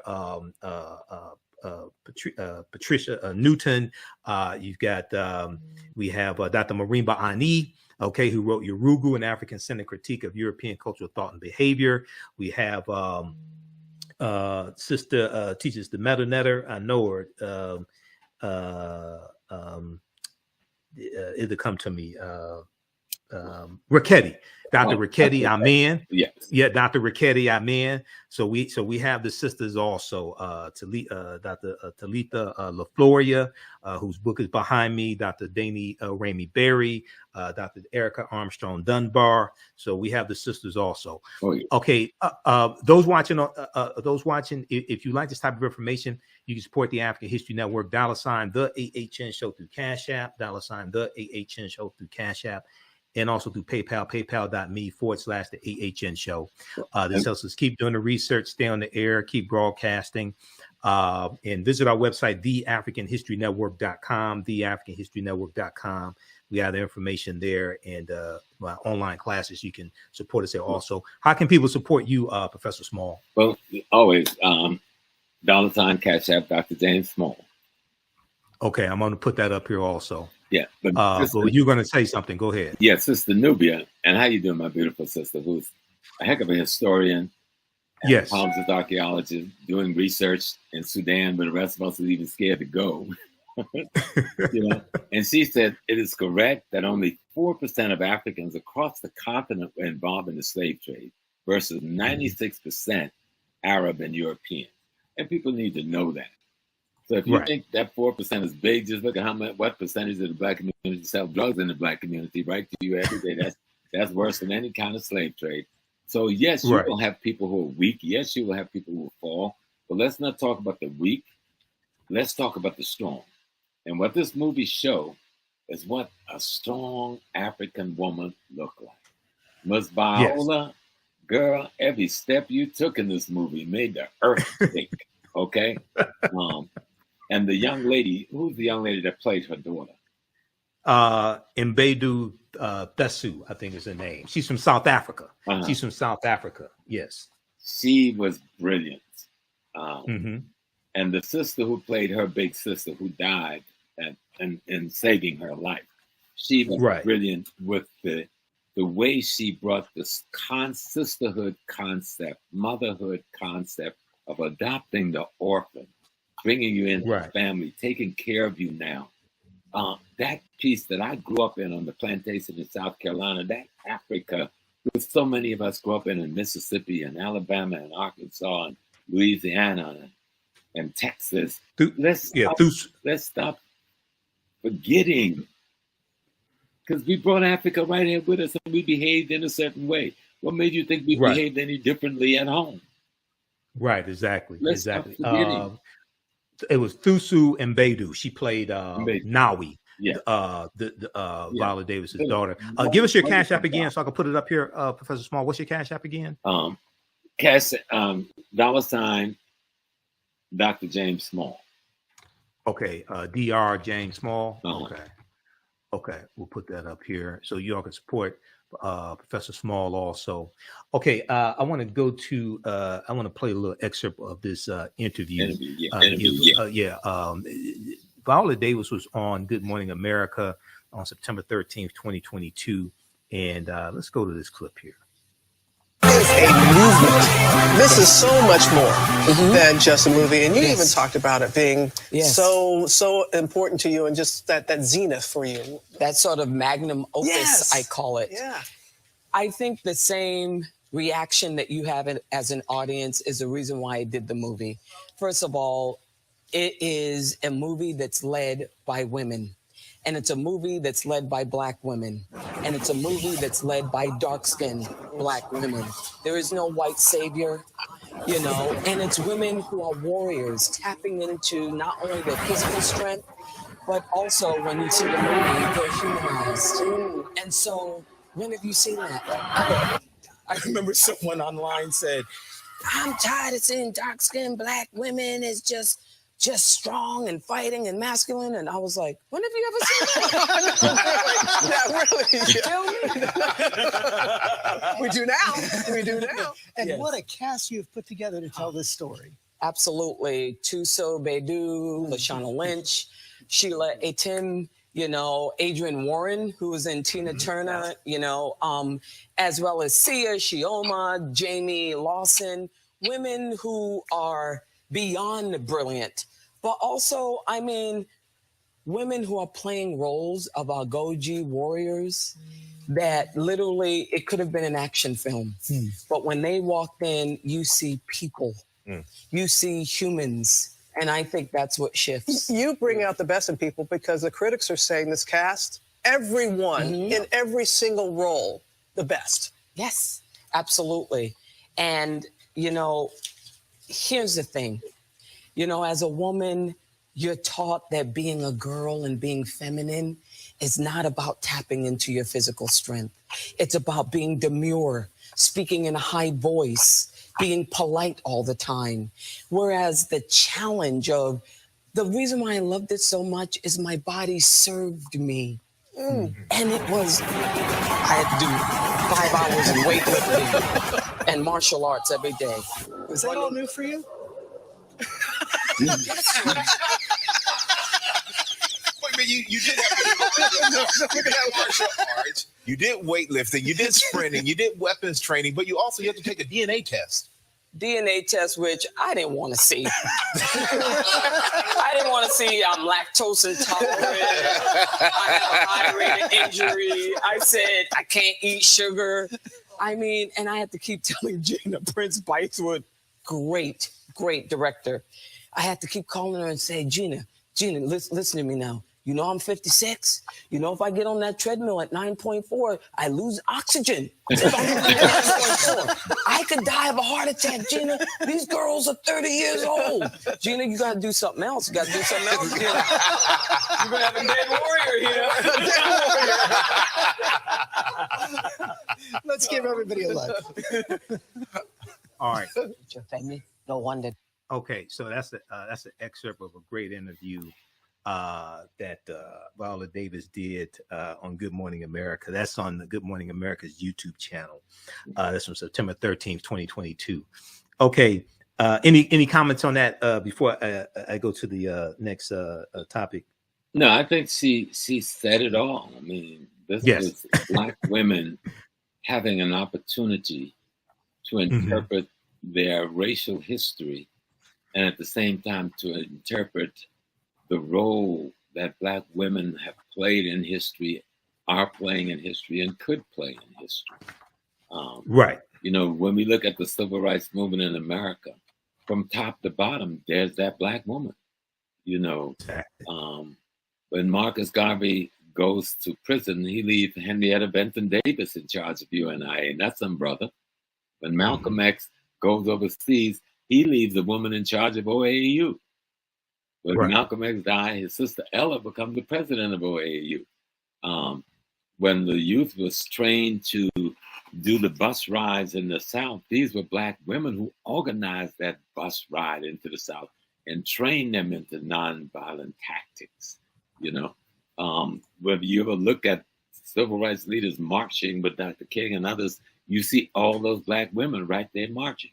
You see Sister Fannie Lou Hamer in Mississippi, the most terrorist state in America at the time, who had been abused and raped in prison and beaten in all kinds of ways. She was sterilized also.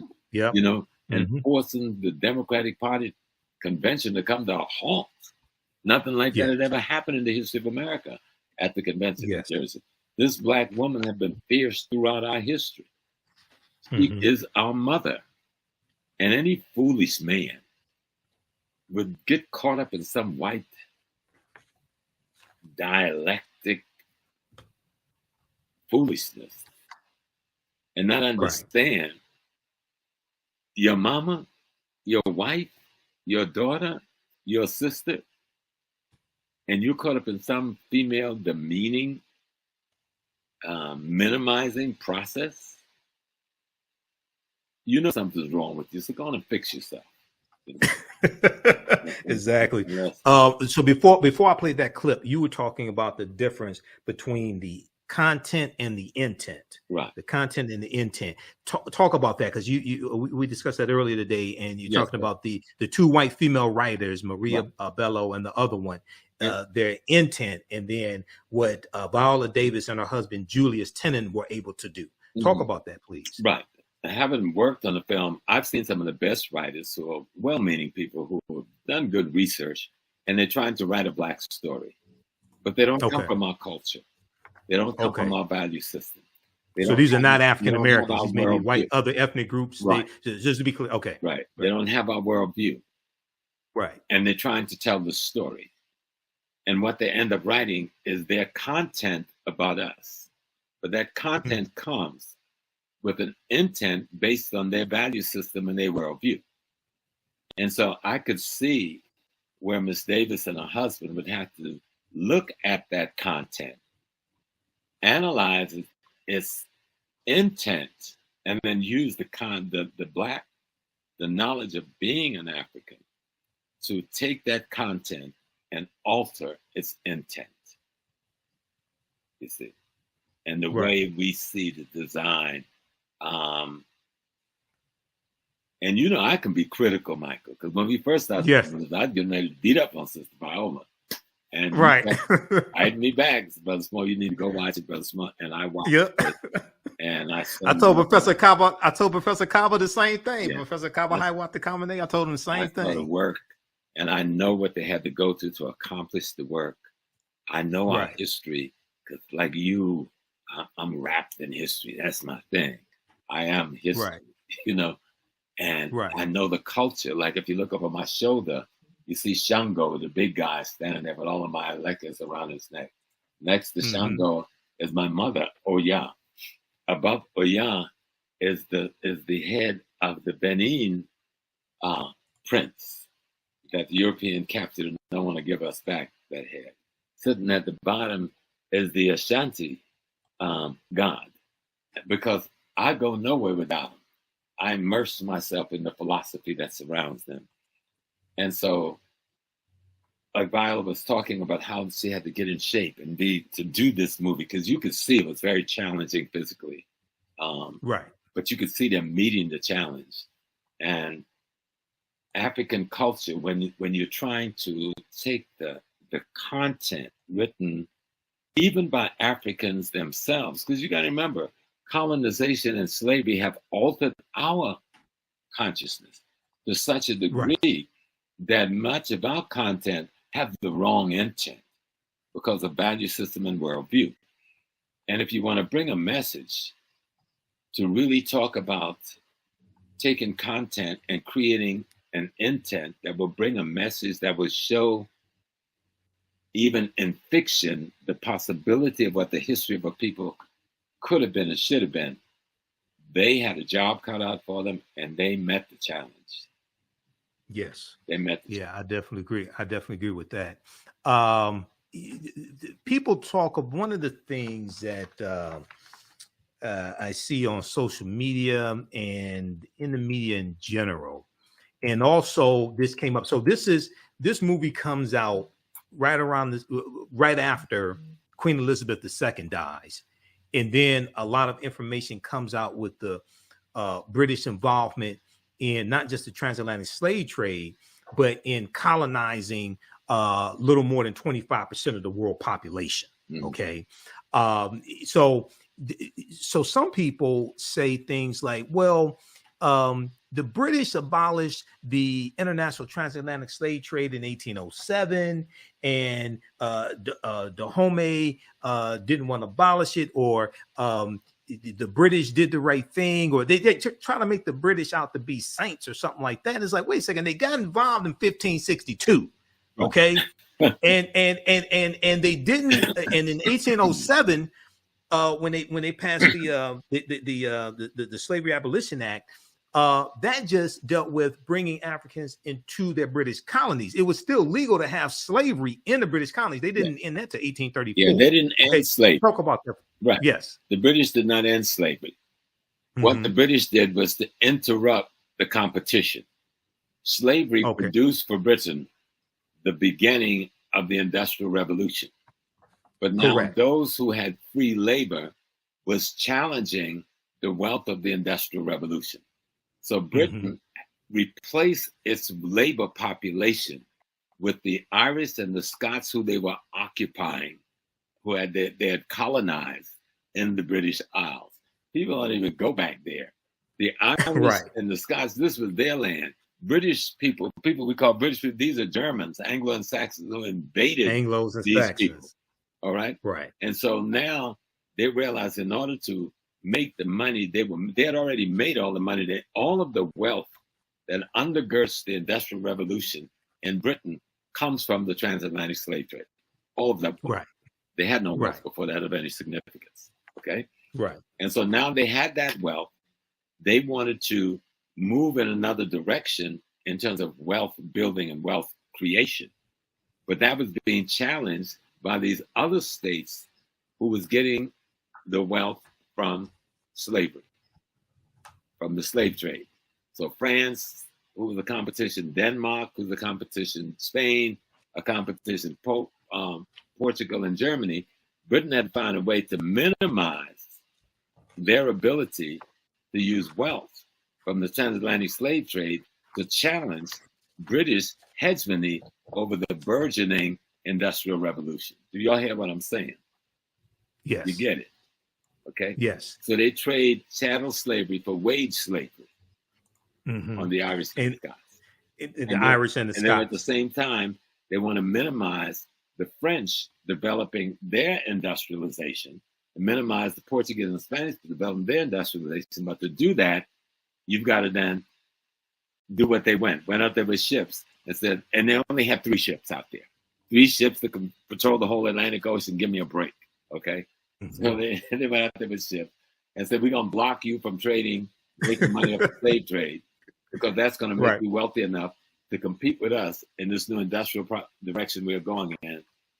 And we're going to say we're doing something for humanity. But at the meantime, they still got people enslaved, not just in Britain itself, but in all the British colonies around the world.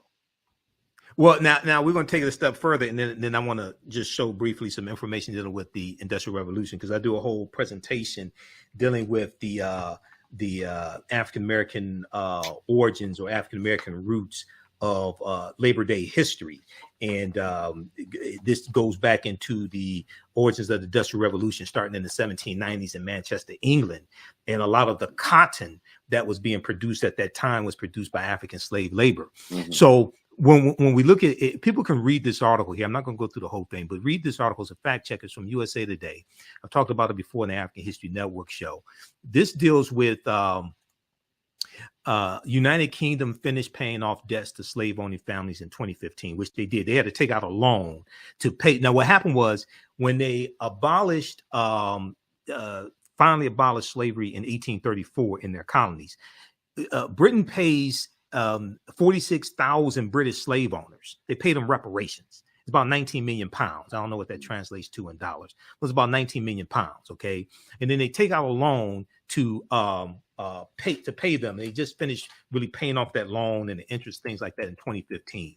But this section here in the article, in total, about 3.5 million African people were transported to British colonies across the Americas and Caribbean, though only 2.75 million survived the harrowing Middle Passage in the confines of slave ships across the ocean. So you would think the way a lot of this stuff is floating around, Professor Small, you would think it was Dahomey that sold 3.1 million Africans. Right.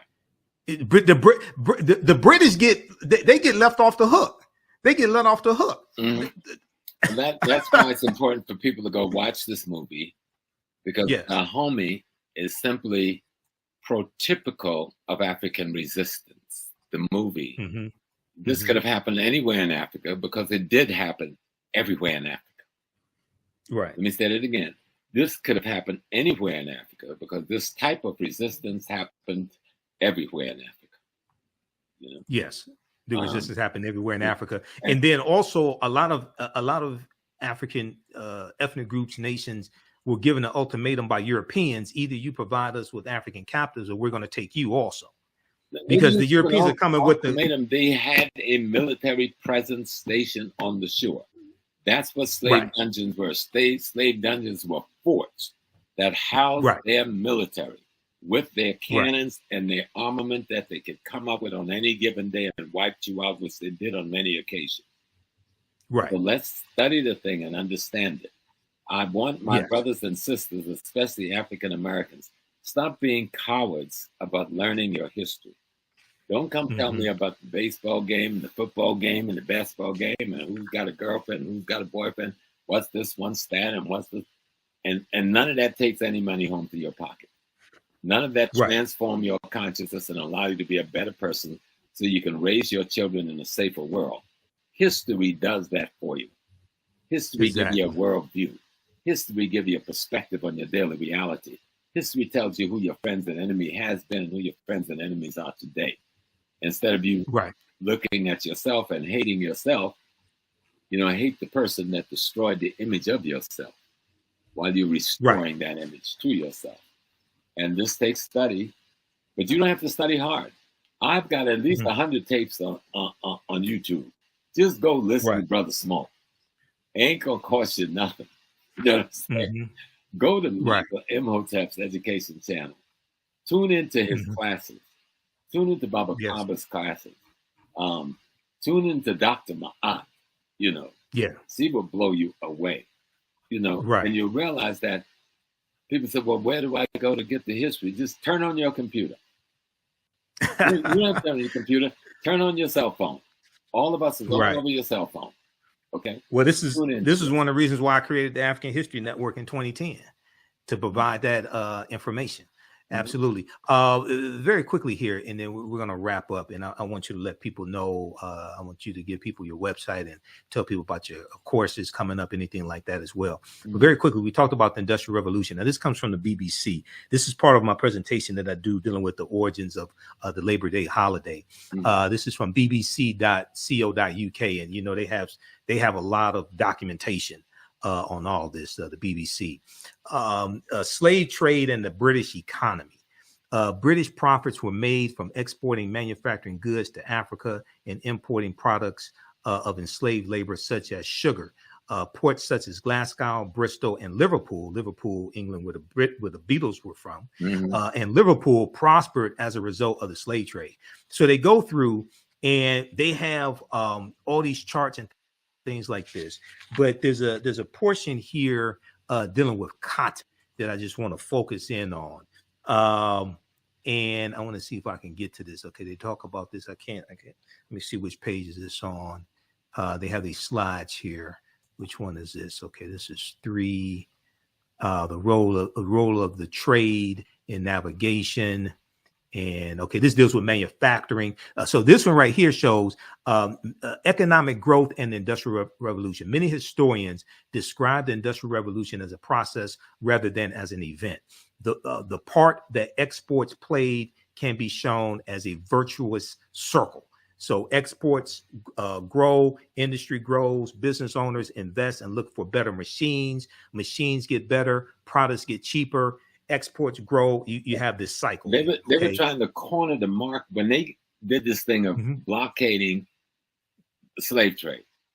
Because they were trying to corner the market and the Industrial Revolution development and did not want the competition from the French, the Germans, Spanish, and the others. But you can't do that unless you take away how they're making their money. You understand? They don't abolish slavery now. They said they're abolishing the slave trade. So they're interdicting these ships. But that is to knock the competition out of the game. And in the meantime, they take the African knowledge of how to make steel and become the premier steel makers in the world, right? And so the guy who founds Chase Bank, right, gets trained by the House of Rothschild, sent deliberately over to England because America was using the steel from Britain to build the railroads, to bring the cotton to the market, to feed the British cotton industry, textile industry. And so this about, and then so what they began to do in America was, instead of, even though they were still bringing us in on ships and beating the blockade, they began to breed us over here. Right. Instead of after 1807, because the U.S. March 2nd, 1807, the U.S. Congress passes a bill to abolish the international transatlantic slave trade. The U.S. involved, but not abolish that goes slavery. into effect. No, I understand. Right. Trust me, I understand. That goes into effect January 1st, 1808. Yes. Okay. That's based upon Article 1, Section 9, Clause 1 of the U.S. Constitution that stipulated the earliest that the international transatlantic slave trade could be abolished was 1808. That means bringing Africans into this country to enslave them. So all the now here's the thing. They kept doing that is to knock out because America and Britain are partners in this. So they want to knock out the competition, the French, the Portuguese, the Spanish, the Brandenburgs, the Dutch. And by cutting that off from them, they're cutting off the supply. Right. They're cutting off the supply. And in America, where they had a large enough piece of territory and a large enough Black population, they could go into the breeding process. And that's what they did.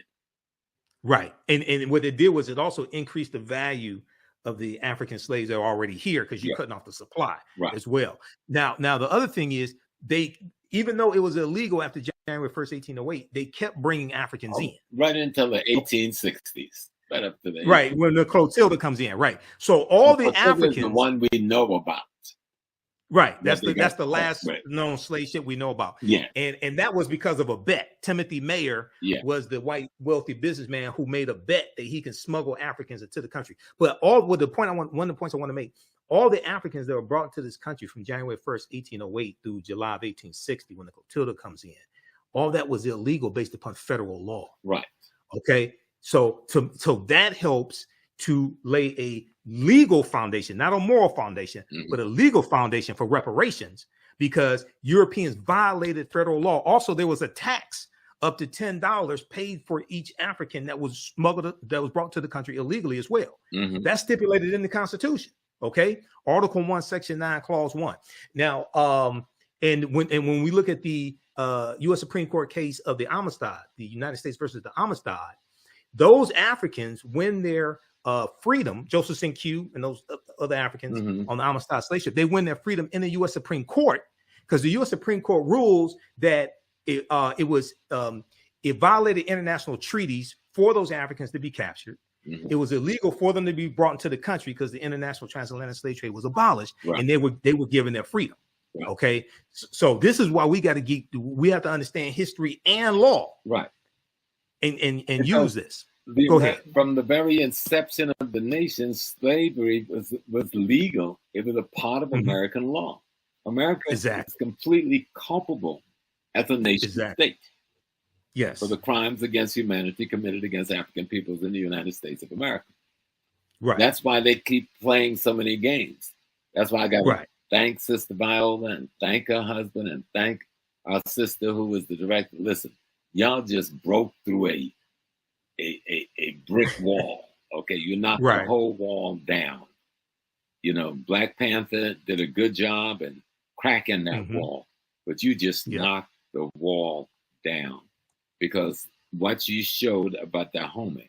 And people can scream all they want about they sold us into slavery. You need to get on the ship, get on the plane, go to Africa. If you can go anywhere else on vacation, I see some of y'all going to Paris. That's cool. I've been to Paris, you know what I'm saying? I've been to London and so forth, and Bristol and Liverpool and Leeds and Leicester and all of that stuff. But I've been to Africa. And I've listened to the elders. They still tell you the story of what they did. You can actually go to Benin, go to Dahomey, go to the very palace you see in the movie, and sit there, and the griots will tell you this history. Right. If you really want to know it. And the white folks is trying to say, oh, this little group of black folks sold all of these millions of please. Exactly. So let's tell the real story, and let's put the whole picture. Let's put Islam in there. I'm sorry to Salam Alaikum brothers. I was a Salam Alaikum brother too, I understand. But that's not our religion. That was imposed on us just like Christianity. And many of the brothers, and to make it worse, many of the Arab Muslims were selling the black Muslims. There was actually a war in Africa between white Muslims and black Muslims. And that's how a lot of us got sold into the slave trade. And you will find that a large percentage of black Muslims were sold into the United States of America by the white Muslims.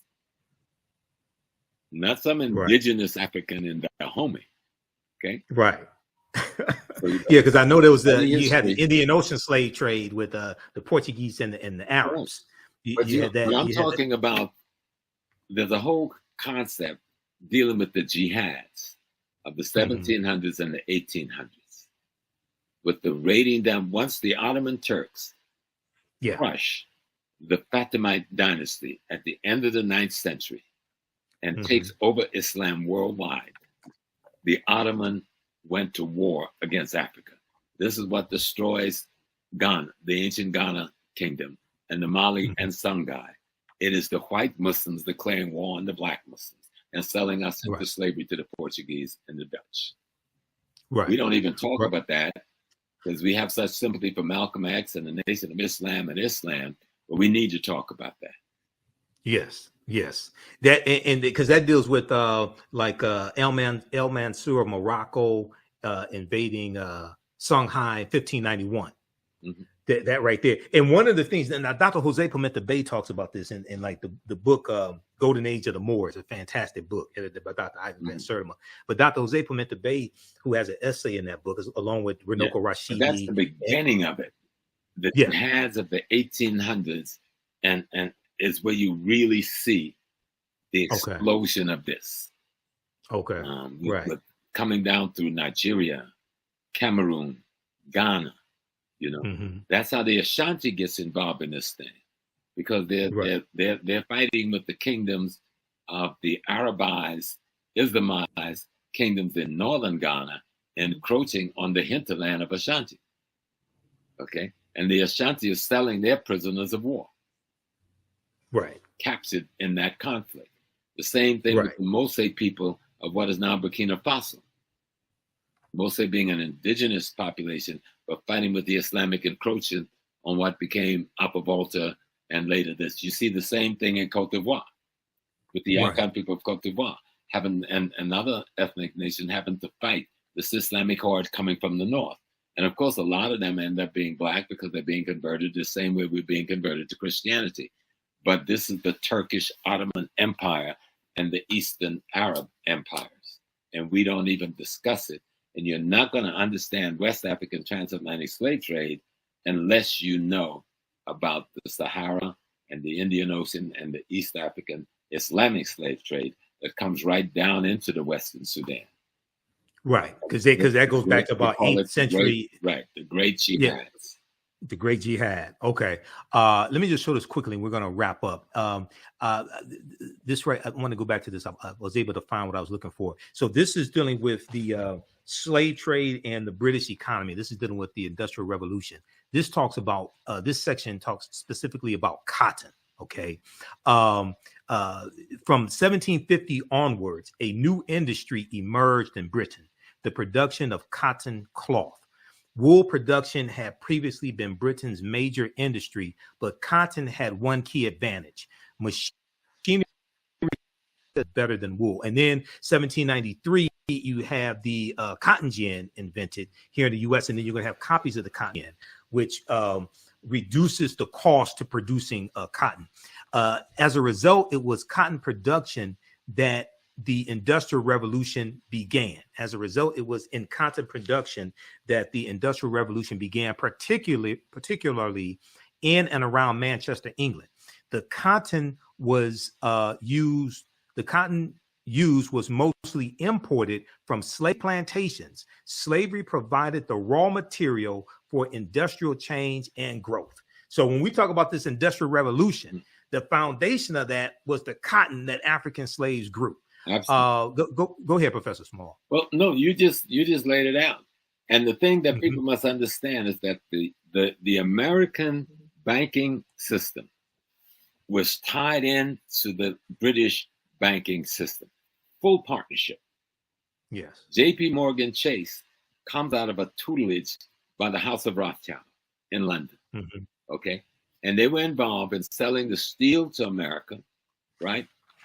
To create the rail lines to move the cotton to the docks, put on the ships to send to England. Okay, all tied up, all wrapped up in one neat package. And so when they talk about they were blockading Africa to stop the slave trade, yeah, they were trying to knock out their competition in the Industrial Revolution. Exactly. So let's get it straight. Yep. And everybody, you can this other article here you can check out. I showed it on the screen briefly. I didn't give the name of it. This is a really good article. This is from SmithsonianMag.com, Smithsonian Institute. This deals with the real warriors behind the Woman King, the real warriors behind the Woman King, September 15, 2022. And goes through, it's about, I printed out all these articles I print out. I have thousands of articles printed out. So it goes through all this history, and it deals with where the movie opens in 1823 also. Okay, because it talks about right here, it opens in 1823 with a successful raid by the Agojie, who freed captives from the enslavement from the clutches of the Oyo Empire, a powerful Yoruba state. Okay, so it starts with the opening of the movie. Okay, Professor Small, look, we're going to wrap up here. Once again, I know I've taken one of your online classes you taught a few years ago, and I think it was dealing with the Yoruba, some of the Ifa, things like this. So give people your website address. Let people know about how they can support you, DVD lectures, courses that you offer, things like that. Yeah, well, right now you can go to my website, ProfessorJamesSmall.com. Then my Facebook page, which is very popular, ProfessorSmallAfricanWorld.com. Facebook is messing with me for some reason for the last 2 weeks, but I've been too busy to deal with them. I don't know what I said that got them upset. They're blocking all my pages and stuff. But I'll get it soon when I get time to deal with them. But you go to my website, and then my email is amponsa3@gmail.com.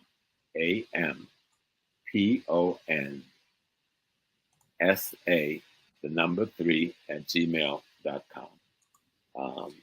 I will be starting classes again, starting at the beginning of 2023. I want to finish this Godfather of Harlem piece, which we should be finished at the end of October. It should be coming out the first week in January. It's better than the last two by 100 miles. You're gonna love it, right? Because we got more courage, we got braver. You're gonna see a Nesta Che Guevara. You're going to see Che Guevara and Malcolm. You're going to see the CIA trying to kill both of them. You're going to see the FBI plotting Malcolm's assassination. I put it all out there. We're going to. And you, as the historical consultant, you go through and you review the script. You let them know, okay, it didn't happen this way. This is not realistic. Things like that. That's your job on the show. Because at the end of each show, when you watch the credits, your name is in the credits. Go ahead. Right. So I work with some brothers, Chris Brancato, who is the showrunner and the chief writer. I mean, beautiful guy, and Michael and Paul, who's a brother out in California. We consult on concepts, ideas, and principles. Like, how does this concept look? Like right now, here's what we're doing. We're trying to figure out how do we do the assassination without replicating Spike Lee or replicating other movies about the assassination. I can't tell you what we're going to do, but it's going to be very unique, and we're not going to see. And my thing was, I don't want to see him getting shot. How do we handle that? Right. How the writers handle it is just beautiful, right? But still tell the story as accurately as you can, right? Exactly. You keep the dignity of Sister Betty and the children and the family, you know. Showing Malcolm as a diplomat. We've got him in Mecca, all right? We've got him in Ghana giving a speech, and we got him in Cairo speaking to. All that's going to be up in there. We got a meeting with Che Guevara. You know, we've got a meeting with Kwame Nkrumah. So you're going to see stuff that no one else has shown. Okay, and then we got a relationship between him and Bumpy Johnson, his friend, trying to keep him alive and trying to protect him. Then we bring the CIA into play through the Cuban drug lords, right, into Harlem. And then we get the FBI coming in, wanting to stop Malcolm. But see, that gets hidden in other pieces. They talk about the Nation of Islam, but they don't talk about these other portions. So we're going to deal with the other forces big time out front. You know, I deal with this in my classes. There's a good article, and you just hit on a little bit of this. There's a good article by Deneen L. Brown for the Washington Post. It deals with the day Dr. King met Malcolm X, March 26, 1964, at the U.S. Senate debate for the Civil Rights Act. Martin Luther King Jr. met Malcolm X just once. The photo still haunts us with what was lost. But what I want to hit on very quick. We got him down in Selma. In the movie, we got him doing the speech in Selma. We got a meeting with Andy Young. We got a meeting with Coretta. We're going to tell the story hard. Well, Malcolm gets in. What I was going to hit on, when Malcolm officially separates from the Nation of Islam, March 8, 1964, Malcolm gets involved in the Civil Rights Movement. Right. Okay. And that's a part of Malcolm's life that's not talked about a lot. You got to do some research to understand this. You can't just quote excerpts of Malcolm's speeches. And Malcolm, the Battle of the Bullet that he first delivers that I know of, March 29, 1964, in Washington Heights, New York. One of the things he's talking about in the speech is interjecting Black nationalism into the Civil Rights Movement. Right. Okay. He actually has a meeting in 65 and Ruby Dee's brother's Tom's house in Queens. And he meets with all of the civil rights leaders there. The only one that didn't make it was Dr. King, but Dr. King, he sent his rep. All right. And they agreed that they would work together. And Fannie Mahima, who was at that meeting, invites him to come to Mississippi, a lecture that would have taken place of 2 weeks after he was assassinated. Right. In the documentary, Make It Plain, they talk about that, but they said it was at Juanita Portier's house. No, it was it was Tom's house. Tom's house? Okay. Tom's house. And what was his relation to Ruby Dee? His brother. That's Ruby Dee's brother. Ruby Dee's brother. Okay. Ozzie Davis's wife, and Ruby Dee. They were very close to Malcolm, that whole family. Right. So exactly. Belafonte, of course. He was, those men were. Because they had this meeting. They had this meeting with the major civil rights leaders and Malcolm, so they could put all their differences out on the table and work together. That's basically what the meeting. And this is what forced Hoover to get more aggressive towards Malcolm's removal. Hoover, if you think he had an issue with Dr. King being a Messiah, now Malcolm and Dr. King talking about uniting, this guy's obviously gone crazy in D.C. at this time. Right. And that's when he gave that order, do something about him. Well, you can't buy him. He won't take your money. You can't frighten him. What does do something about Malcolm X mean? Right. This is what I was getting at. When they met, They only met for a couple of minutes. When they met, Malcolm told Dr. King, "I'm throwing myself into the heart of the civil rights struggle." This is what Malcolm was doing. And one of the things that Malcolm talked about in the Battle of the Bullet is registering African Americans in Harlem to vote as independents. And he's going through talking about the importance of understanding politics and getting involved politically. And then June 28th, 1964, when he delivers his speech announcing the formation of the Organization of Afro-American Unity, the speech that people call By Any Means Necessary, he lays out this 5-point platform, and he talks about voter registration in there. He talks about economics, of course, and education, but he talks about political engagement and voter registration as well, and understanding how to leverage. That was not new with Malcolm, because when he was still in the nation, he was trying to work with the Freedom Now Party, but the messenger stopped it. So he always been trying to have that kind of engagement, but the nation wanted to remain a religious organization and not a political organization. That was part of the conflict that got him separated from the nation. Exactly. And, July 31st, 1963, Malcolm sends a letter. He's in the Nation of Islam. He sends a letter to the leading civil rights organizers, including Dr. King, and he's requesting a meeting with them that's going to take place in Harlem, New York. I think it was August of 67, right around that time, August of 63. And Malcolm was calling for a unification of the civil rights leaders and their followers. He said that we have to find a common solution to a common problem posed by a common enemy.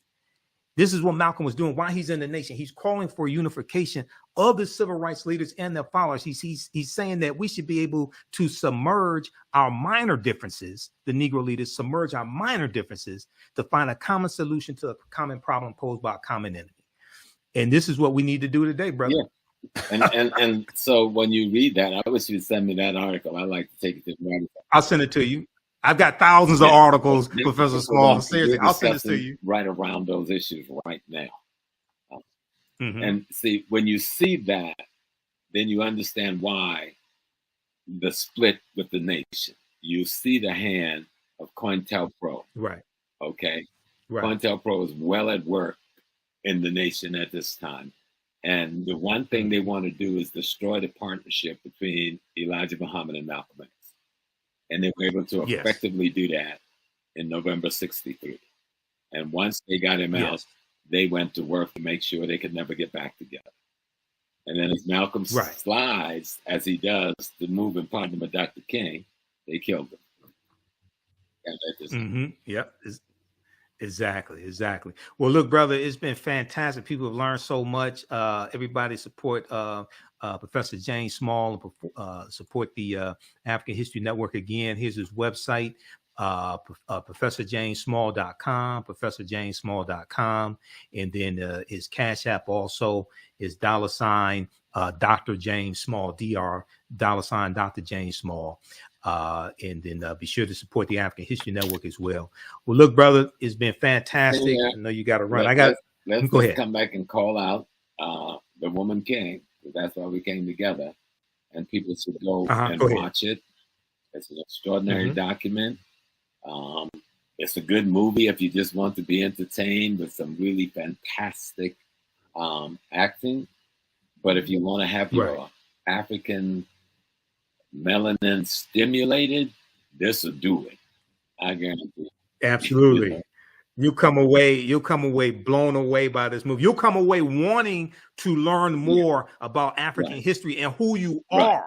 That's what happened with Malik. That's so powerful. I'm going to do my DNA sometime, so I'm going to use African ancestry. Yeah, I did African ancestry. I did my mitochondria, which is my grandma, and that's 100% Sierra Leone. But I knew my great grandma who came from West Africa, and I knew my great grandpa, my great grandpa who came from East Africa on my grandma's side. She was the root woman, the Yoruba priestess, the Dada, and the plantation I grew up on. So it's just so much of it is like, wow. I mean, like I said, I don't cry in movies, these people had me crying. I mean, the tears are warm. Right. Me too. I shed some tears at the end too. It was like I almost lost my breath a couple of times. And studying the way they did the essays and solve, the conflict resolutions they brought about with the situations that was clear, the problems, how they solved the problems. Let me explain to people what I'm saying. When you're making a movie, you create problems, you create contradictions, and the movie is about how do you bring resolution to the contradictions, right? They just do a fantastic job of it. You know? And, exactly. And Miss Davis is just, when you see her, she is the woman king. When you see her, she is the warrior general leader. No doubt about it. Naniska. Yep. And Naniska was a real Agojie, but she wasn't a general. So I listened to an interview. I've listened to a number of interviews that Gina Prince-Bythewood, the director, has done, as well as Viola Davis. And Gina Prince-Bythewood said that the character of Naniska was an amalgamation. Well, it's a combination of different Agojie. Heroine and heroes, when you dealing with fictionalized history, it is an amalgamation of multiple characters. Right. And that's how you make it work. And they made it work because, like I said, this could have happened anywhere in Africa, and it did happen in multiple places in Africa. And so if you want something to, and people are upset and saying, oh, this is fiction, then go study the history and tell me the story. Study the real history.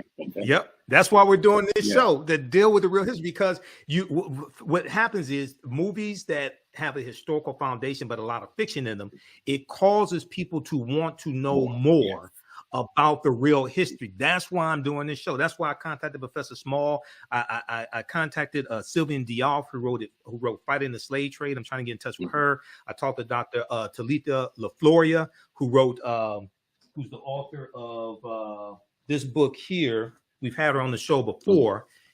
Chained in Silence, Black Women and Convict Labor in the New South. Dr. Talitha LaFloria. We've had her here on the African History Network show before. Yeah. And she had not seen the movie yet. She wants to see it. So I'm going to try to get her on. We're going to try to get some sister scholars on also as well. No, this okay, brother. Look, go ahead. Good work to the whole crew. Yeah. And what they've done is raise the bar in terms of the kind of pieces that will now be presented to the Black community about our history. Right. And if they don't give her the Academy Award, I'm going to have to suit up and boot up and go out to Hollywood and handle it. She deserves it. Absolutely. And director Gina Prince-Bythewood, she credits the success of the film Black Panther for opening the door for this movie to be funded. This has a $50 million budget. She credits the film Black Panther because Black Panther did $1.3 billion worldwide.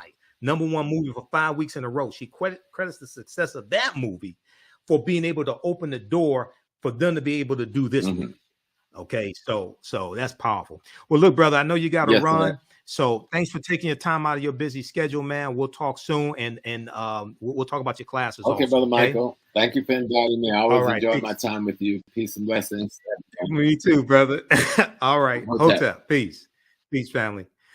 Okay, everybody. That was one of my teachers, Professor James Small, as well. Don't go away. We'll be here for a couple more minutes. I teach online history class. Two things. Teach online history classes, and my radio show will be on tonight, 9 p.m. Eastern Standard Time, the African History Network show. We just did 2 hours, 15 minutes here. I have to get ready to do a 2-hour radio show. My main radio show, Sundays, 9 p.m. to 11 p.m. Eastern Standard Time, the African History Network show on 9-10 a.m. the Superstation WFDF. But if you visit our website, TheAHNShow.com, this is our new website, TheAHNShow.com. If you go to our old website, which is AfricanHistoryNetwork.com. It'll redirect here. Information about the radio show is here. Download the iHeartRadio app or the TuneIn app on your smartphone. You can listen live Sundays, 9 p.m. to 11 p.m. Eastern Standard Time. Click here to listen to audio podcasts of our shows. And also we broadcast on Facebook and YouTube when I'm on live. PayPal, Cash App information is here as well. And then I teach online history classes, okay? And this really helps support the African History Network and finance what we do, okay? Because it takes a lot to be able to do this. Is a lot of expense, different services I have to pay for. So I teach an 8-week online class called Ancient Kemet, the Moors, and the Ma'afa, Understanding the Transatlantic Slave Trade, what they didn't teach you in school. This class is scheduled for Thursdays, 7 p.m. to 9 p.m. Eastern Standard Time. Next class is September 29th. The class is on sale $80, regularly $130. We do the sessions live. All the sessions are archived and recorded. You can go back and watch it anytime, okay? You click right here to register here. You can pay by debit card, credit card, or PayPal. If you want to pay by Cash App, just email me through the website. Just click on Contact the African History Network right through the website, email me, and we can set it up where you can do it through Cash App, okay? Because sometimes people just send me money through Cash App and I don't know what it's for. If you send, you could send it through Cash App. I need your email address to enroll you in the class. So yeah, just email me because I want to keep the money straight. Just email me if you want to do it through Cash App, okay? But we deal with thousands of years of history and what leads up to the transatlantic slave trade. We go through this history chronologically as much as possible. I do a PowerPoint presentation. We have book references, articles, video clips. Some of the slides that I showed when we were speaking with Professor Small come from the class. The second class that I teach, we do this on Tuesdays, normally Tuesdays. I did a session today before. So I did an hour of this class today. Then we did Professor Small, or did the interview with him for 2 hours. Then I have to do a 2-hour radio show today, also this evening. From the Civil War to the Civil Rights Movement and Black Power, 1865 to 1968. And this is on sale, $80, regular $130 also. Click here to register here. Takes you to the next page and just click on enroll. You can watch from around the world. This one here, we deal with history starting in 1803 with the Louisiana Purchase and the Haitian Revolution. And we go throughout history chronologically to understand what happened, what leads to the Civil War taking place, what happened to us after slavery ended, what were the laws and policies put in place to put us in the predicament that we're in now, to better understand where we need to go from here. Okay, so that is from the Civil War. The second class is from the Civil War to the Civil Rights Movement and Black Power, 1865 to 1968.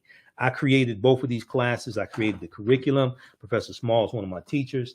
I've been studying history 30 years. This is a book. There are 2 binders of articles, information that I use to teach the class. This is one of those binders. So today we dealt with one of the things we started talking about was the Texas Revolution in 1836. Okay, so this is one of the articles from the class, the Texas Revolution, 1836. Next class, we're going to get into the Mexican-American War, 1846, 1848. Texas becoming a state in the Union, 1845. We also talked about Vicente Guerrero today, who became the first president of African descent of Mexico in 1829, and he abolished slavery in 1829. Okay, so we talked about him as well in the class, and we talked about the Missouri Compromise of 1820, which is one of the things that leads to this Civil War taking place, and it was something that was designed to avoid a civil war also. The Missouri Compromise of 1820. We'll talk about things like the Compromise of 1850 as well, which consisted of 5 bills. And the Compromise of 1850 was designed to organize the land that the U.S. gets from Mexico through what's known as the Treaty of Guadalupe Hidalgo. It's the Treaty of Guadalupe Hidalgo that ends the Mexican-American War in 1848. And the U.S. gets California, Arizona, New Mexico, Colorado, Utah, and Nevada from Mexico as a result of the Treaty of Guadalupe Hidalgo. They pay about $15 million for that. Mexico loses 1/3 of their territory. And then the Compromise of 1850 organizes that land that the U.S. gets from Mexico. But the 5th bill consisted of 5 bills. The 5th bill was the Fugitive Slave Act of 1850, which intensifies the abolitionist movement, makes it more dangerous for runaway slaves to stay in the North. More of them are going to go into Canada. So this is a fantastic class. And we go through, we look at what leads to the Civil War taking place. We look at the Reconstruction era, 1865, 1877, Jim Crow era, World War I, World War II, Great Migration, 1915 and 1970, Civil Rights Movement, Black Power movement. Okay. We have a bundle pack when you can register for both classes at a discount.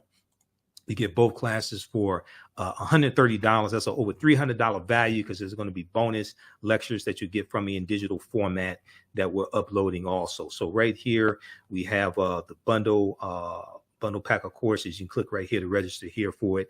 And if you've taken any of my online classes in the past, email me at TheAHNShow@TheAfricanHistoryNetwork.com, or just email me right through the website. Click on Contact the African History Network.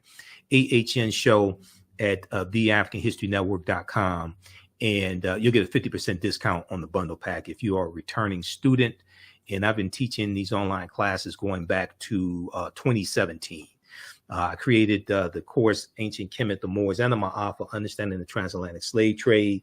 There's a big binder that I use for that also that has a lot of the information in it. And this one here, with Civil War, Civil Rights Movement, and Black Power, I started teaching that, I think it was October 2021. Okay. All right. And we'll be on live tonight, the African History Network show. Thanks so much for joining us. Follow the African History Network, the AHN show. The African History Network on Facebook, Michael Imhotep on YouTube. You can support us through Cash App and PayPal. Some people don't get the notifications on Facebook, so check our fan page regularly. We appreciate this. Oh, also those two classes, you can use that information with your children. I forgot to tell you that. The classes, I would say, are PG-13. They're not overly graphic. I don't do a lot of cursing, things like that. Okay, so you can use that information with your children. You can watch from around the world also. Okay, and even after the course is over with, you still have full access to the class. So a year from now, 2 years from now, you can go back and watch the entire course. It doesn't expire. Your access to the class does not expire because the course is over with. All right. Okay. Look, I got to get ready to do this 2-hour radio show. It's been a busy week, and I have a new work schedule and trying to get used to all that. So I talked to Professor Small. I said, look, let's do this. We'll do it today, and then I'll do my radio show tonight. We'll play excerpts of this interview on my show tonight. Okay. All right. Remember, right knowledge corrects wrong behavior. It's not over till we win. Wakanda forever. Thanks for tuning in. Greetings. Welcome to the 2022 Black Solidarity Cooperative Conference hosted by Repair Nations. We're looking to bring an all virtual conference to you this year with different cooperative action happening around the African diaspora. This is a theme conference, and the theme is I versus we, how to repair a nation. Around the theme, we're looking to offer an education around travel around the African diaspora, how to fund your cooperative, and also how to get into a collective versus an individual mindset of working together. This conference will be hosted on Saturday, October the 8th from 10 a.m. to 4 p.m. And we're looking for a $5 to $20 suggested donation, but no donation is required to come in. Please come out and support us on this day as we bring together different cooperatives and collectives with education. And we hope to see you at the 2022 Cooperative Solidarity Conference with Repair Nations. Hello, African History Network family. You've put it off for way too long. Now it's time to act for your family, your future, and the next generation. Get life insurance for that peace of mind and security for you and your loved ones. Build your financial foundations starting today. Your independent agent at Fortified Trust Life Brokers, with over a dozen strong A-rated life insurance companies to offer you the life protection you need when it comes to final expense, term life, whole life, mortgage protection, annuities, and more. They are currently licensed in Alabama, Georgia, and South Carolina. Don't let a pre-existing health condition hinder you from getting life insurance. You can get the affordable coverage you need today. Life insurance is only the beginning. Email them at Fortified Trust Life for a free fact sheet explaining the 5 basic building blocks for a strong financial foundation. It's their gift to you to help you fortify your future. Email them at fortifytl828@yahoo.com or call them at 706-339-5096 and leave a message. Fortify your future today.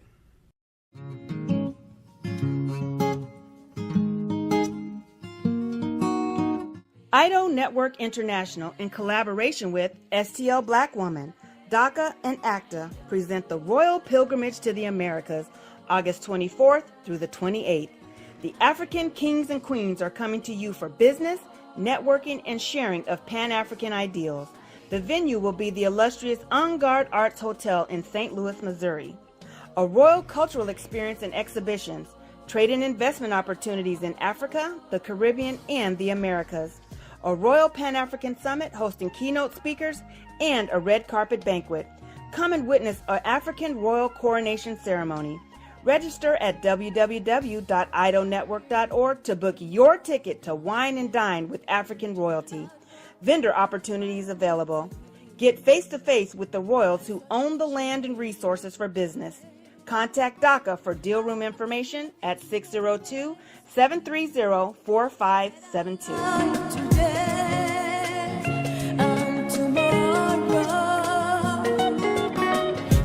The work that I do is larger than the fashion industry. It's larger than the art world. And I believe that I was born to bring newness into this world. I'm Kaima McIntyre. I'm 24 years old and I'm an artist. I create everything from paintings to jewelry design, metaphysical jewelry to be specific, and fashion design. The only reason why my prom dress went viral is because people needed it. Within a few days of going viral, Notori Naughton reached out to me and she's like, I saw your dress, can you make me a dress? I was equally as shocked to be asked by a celebrity to design their dress at the age of 17.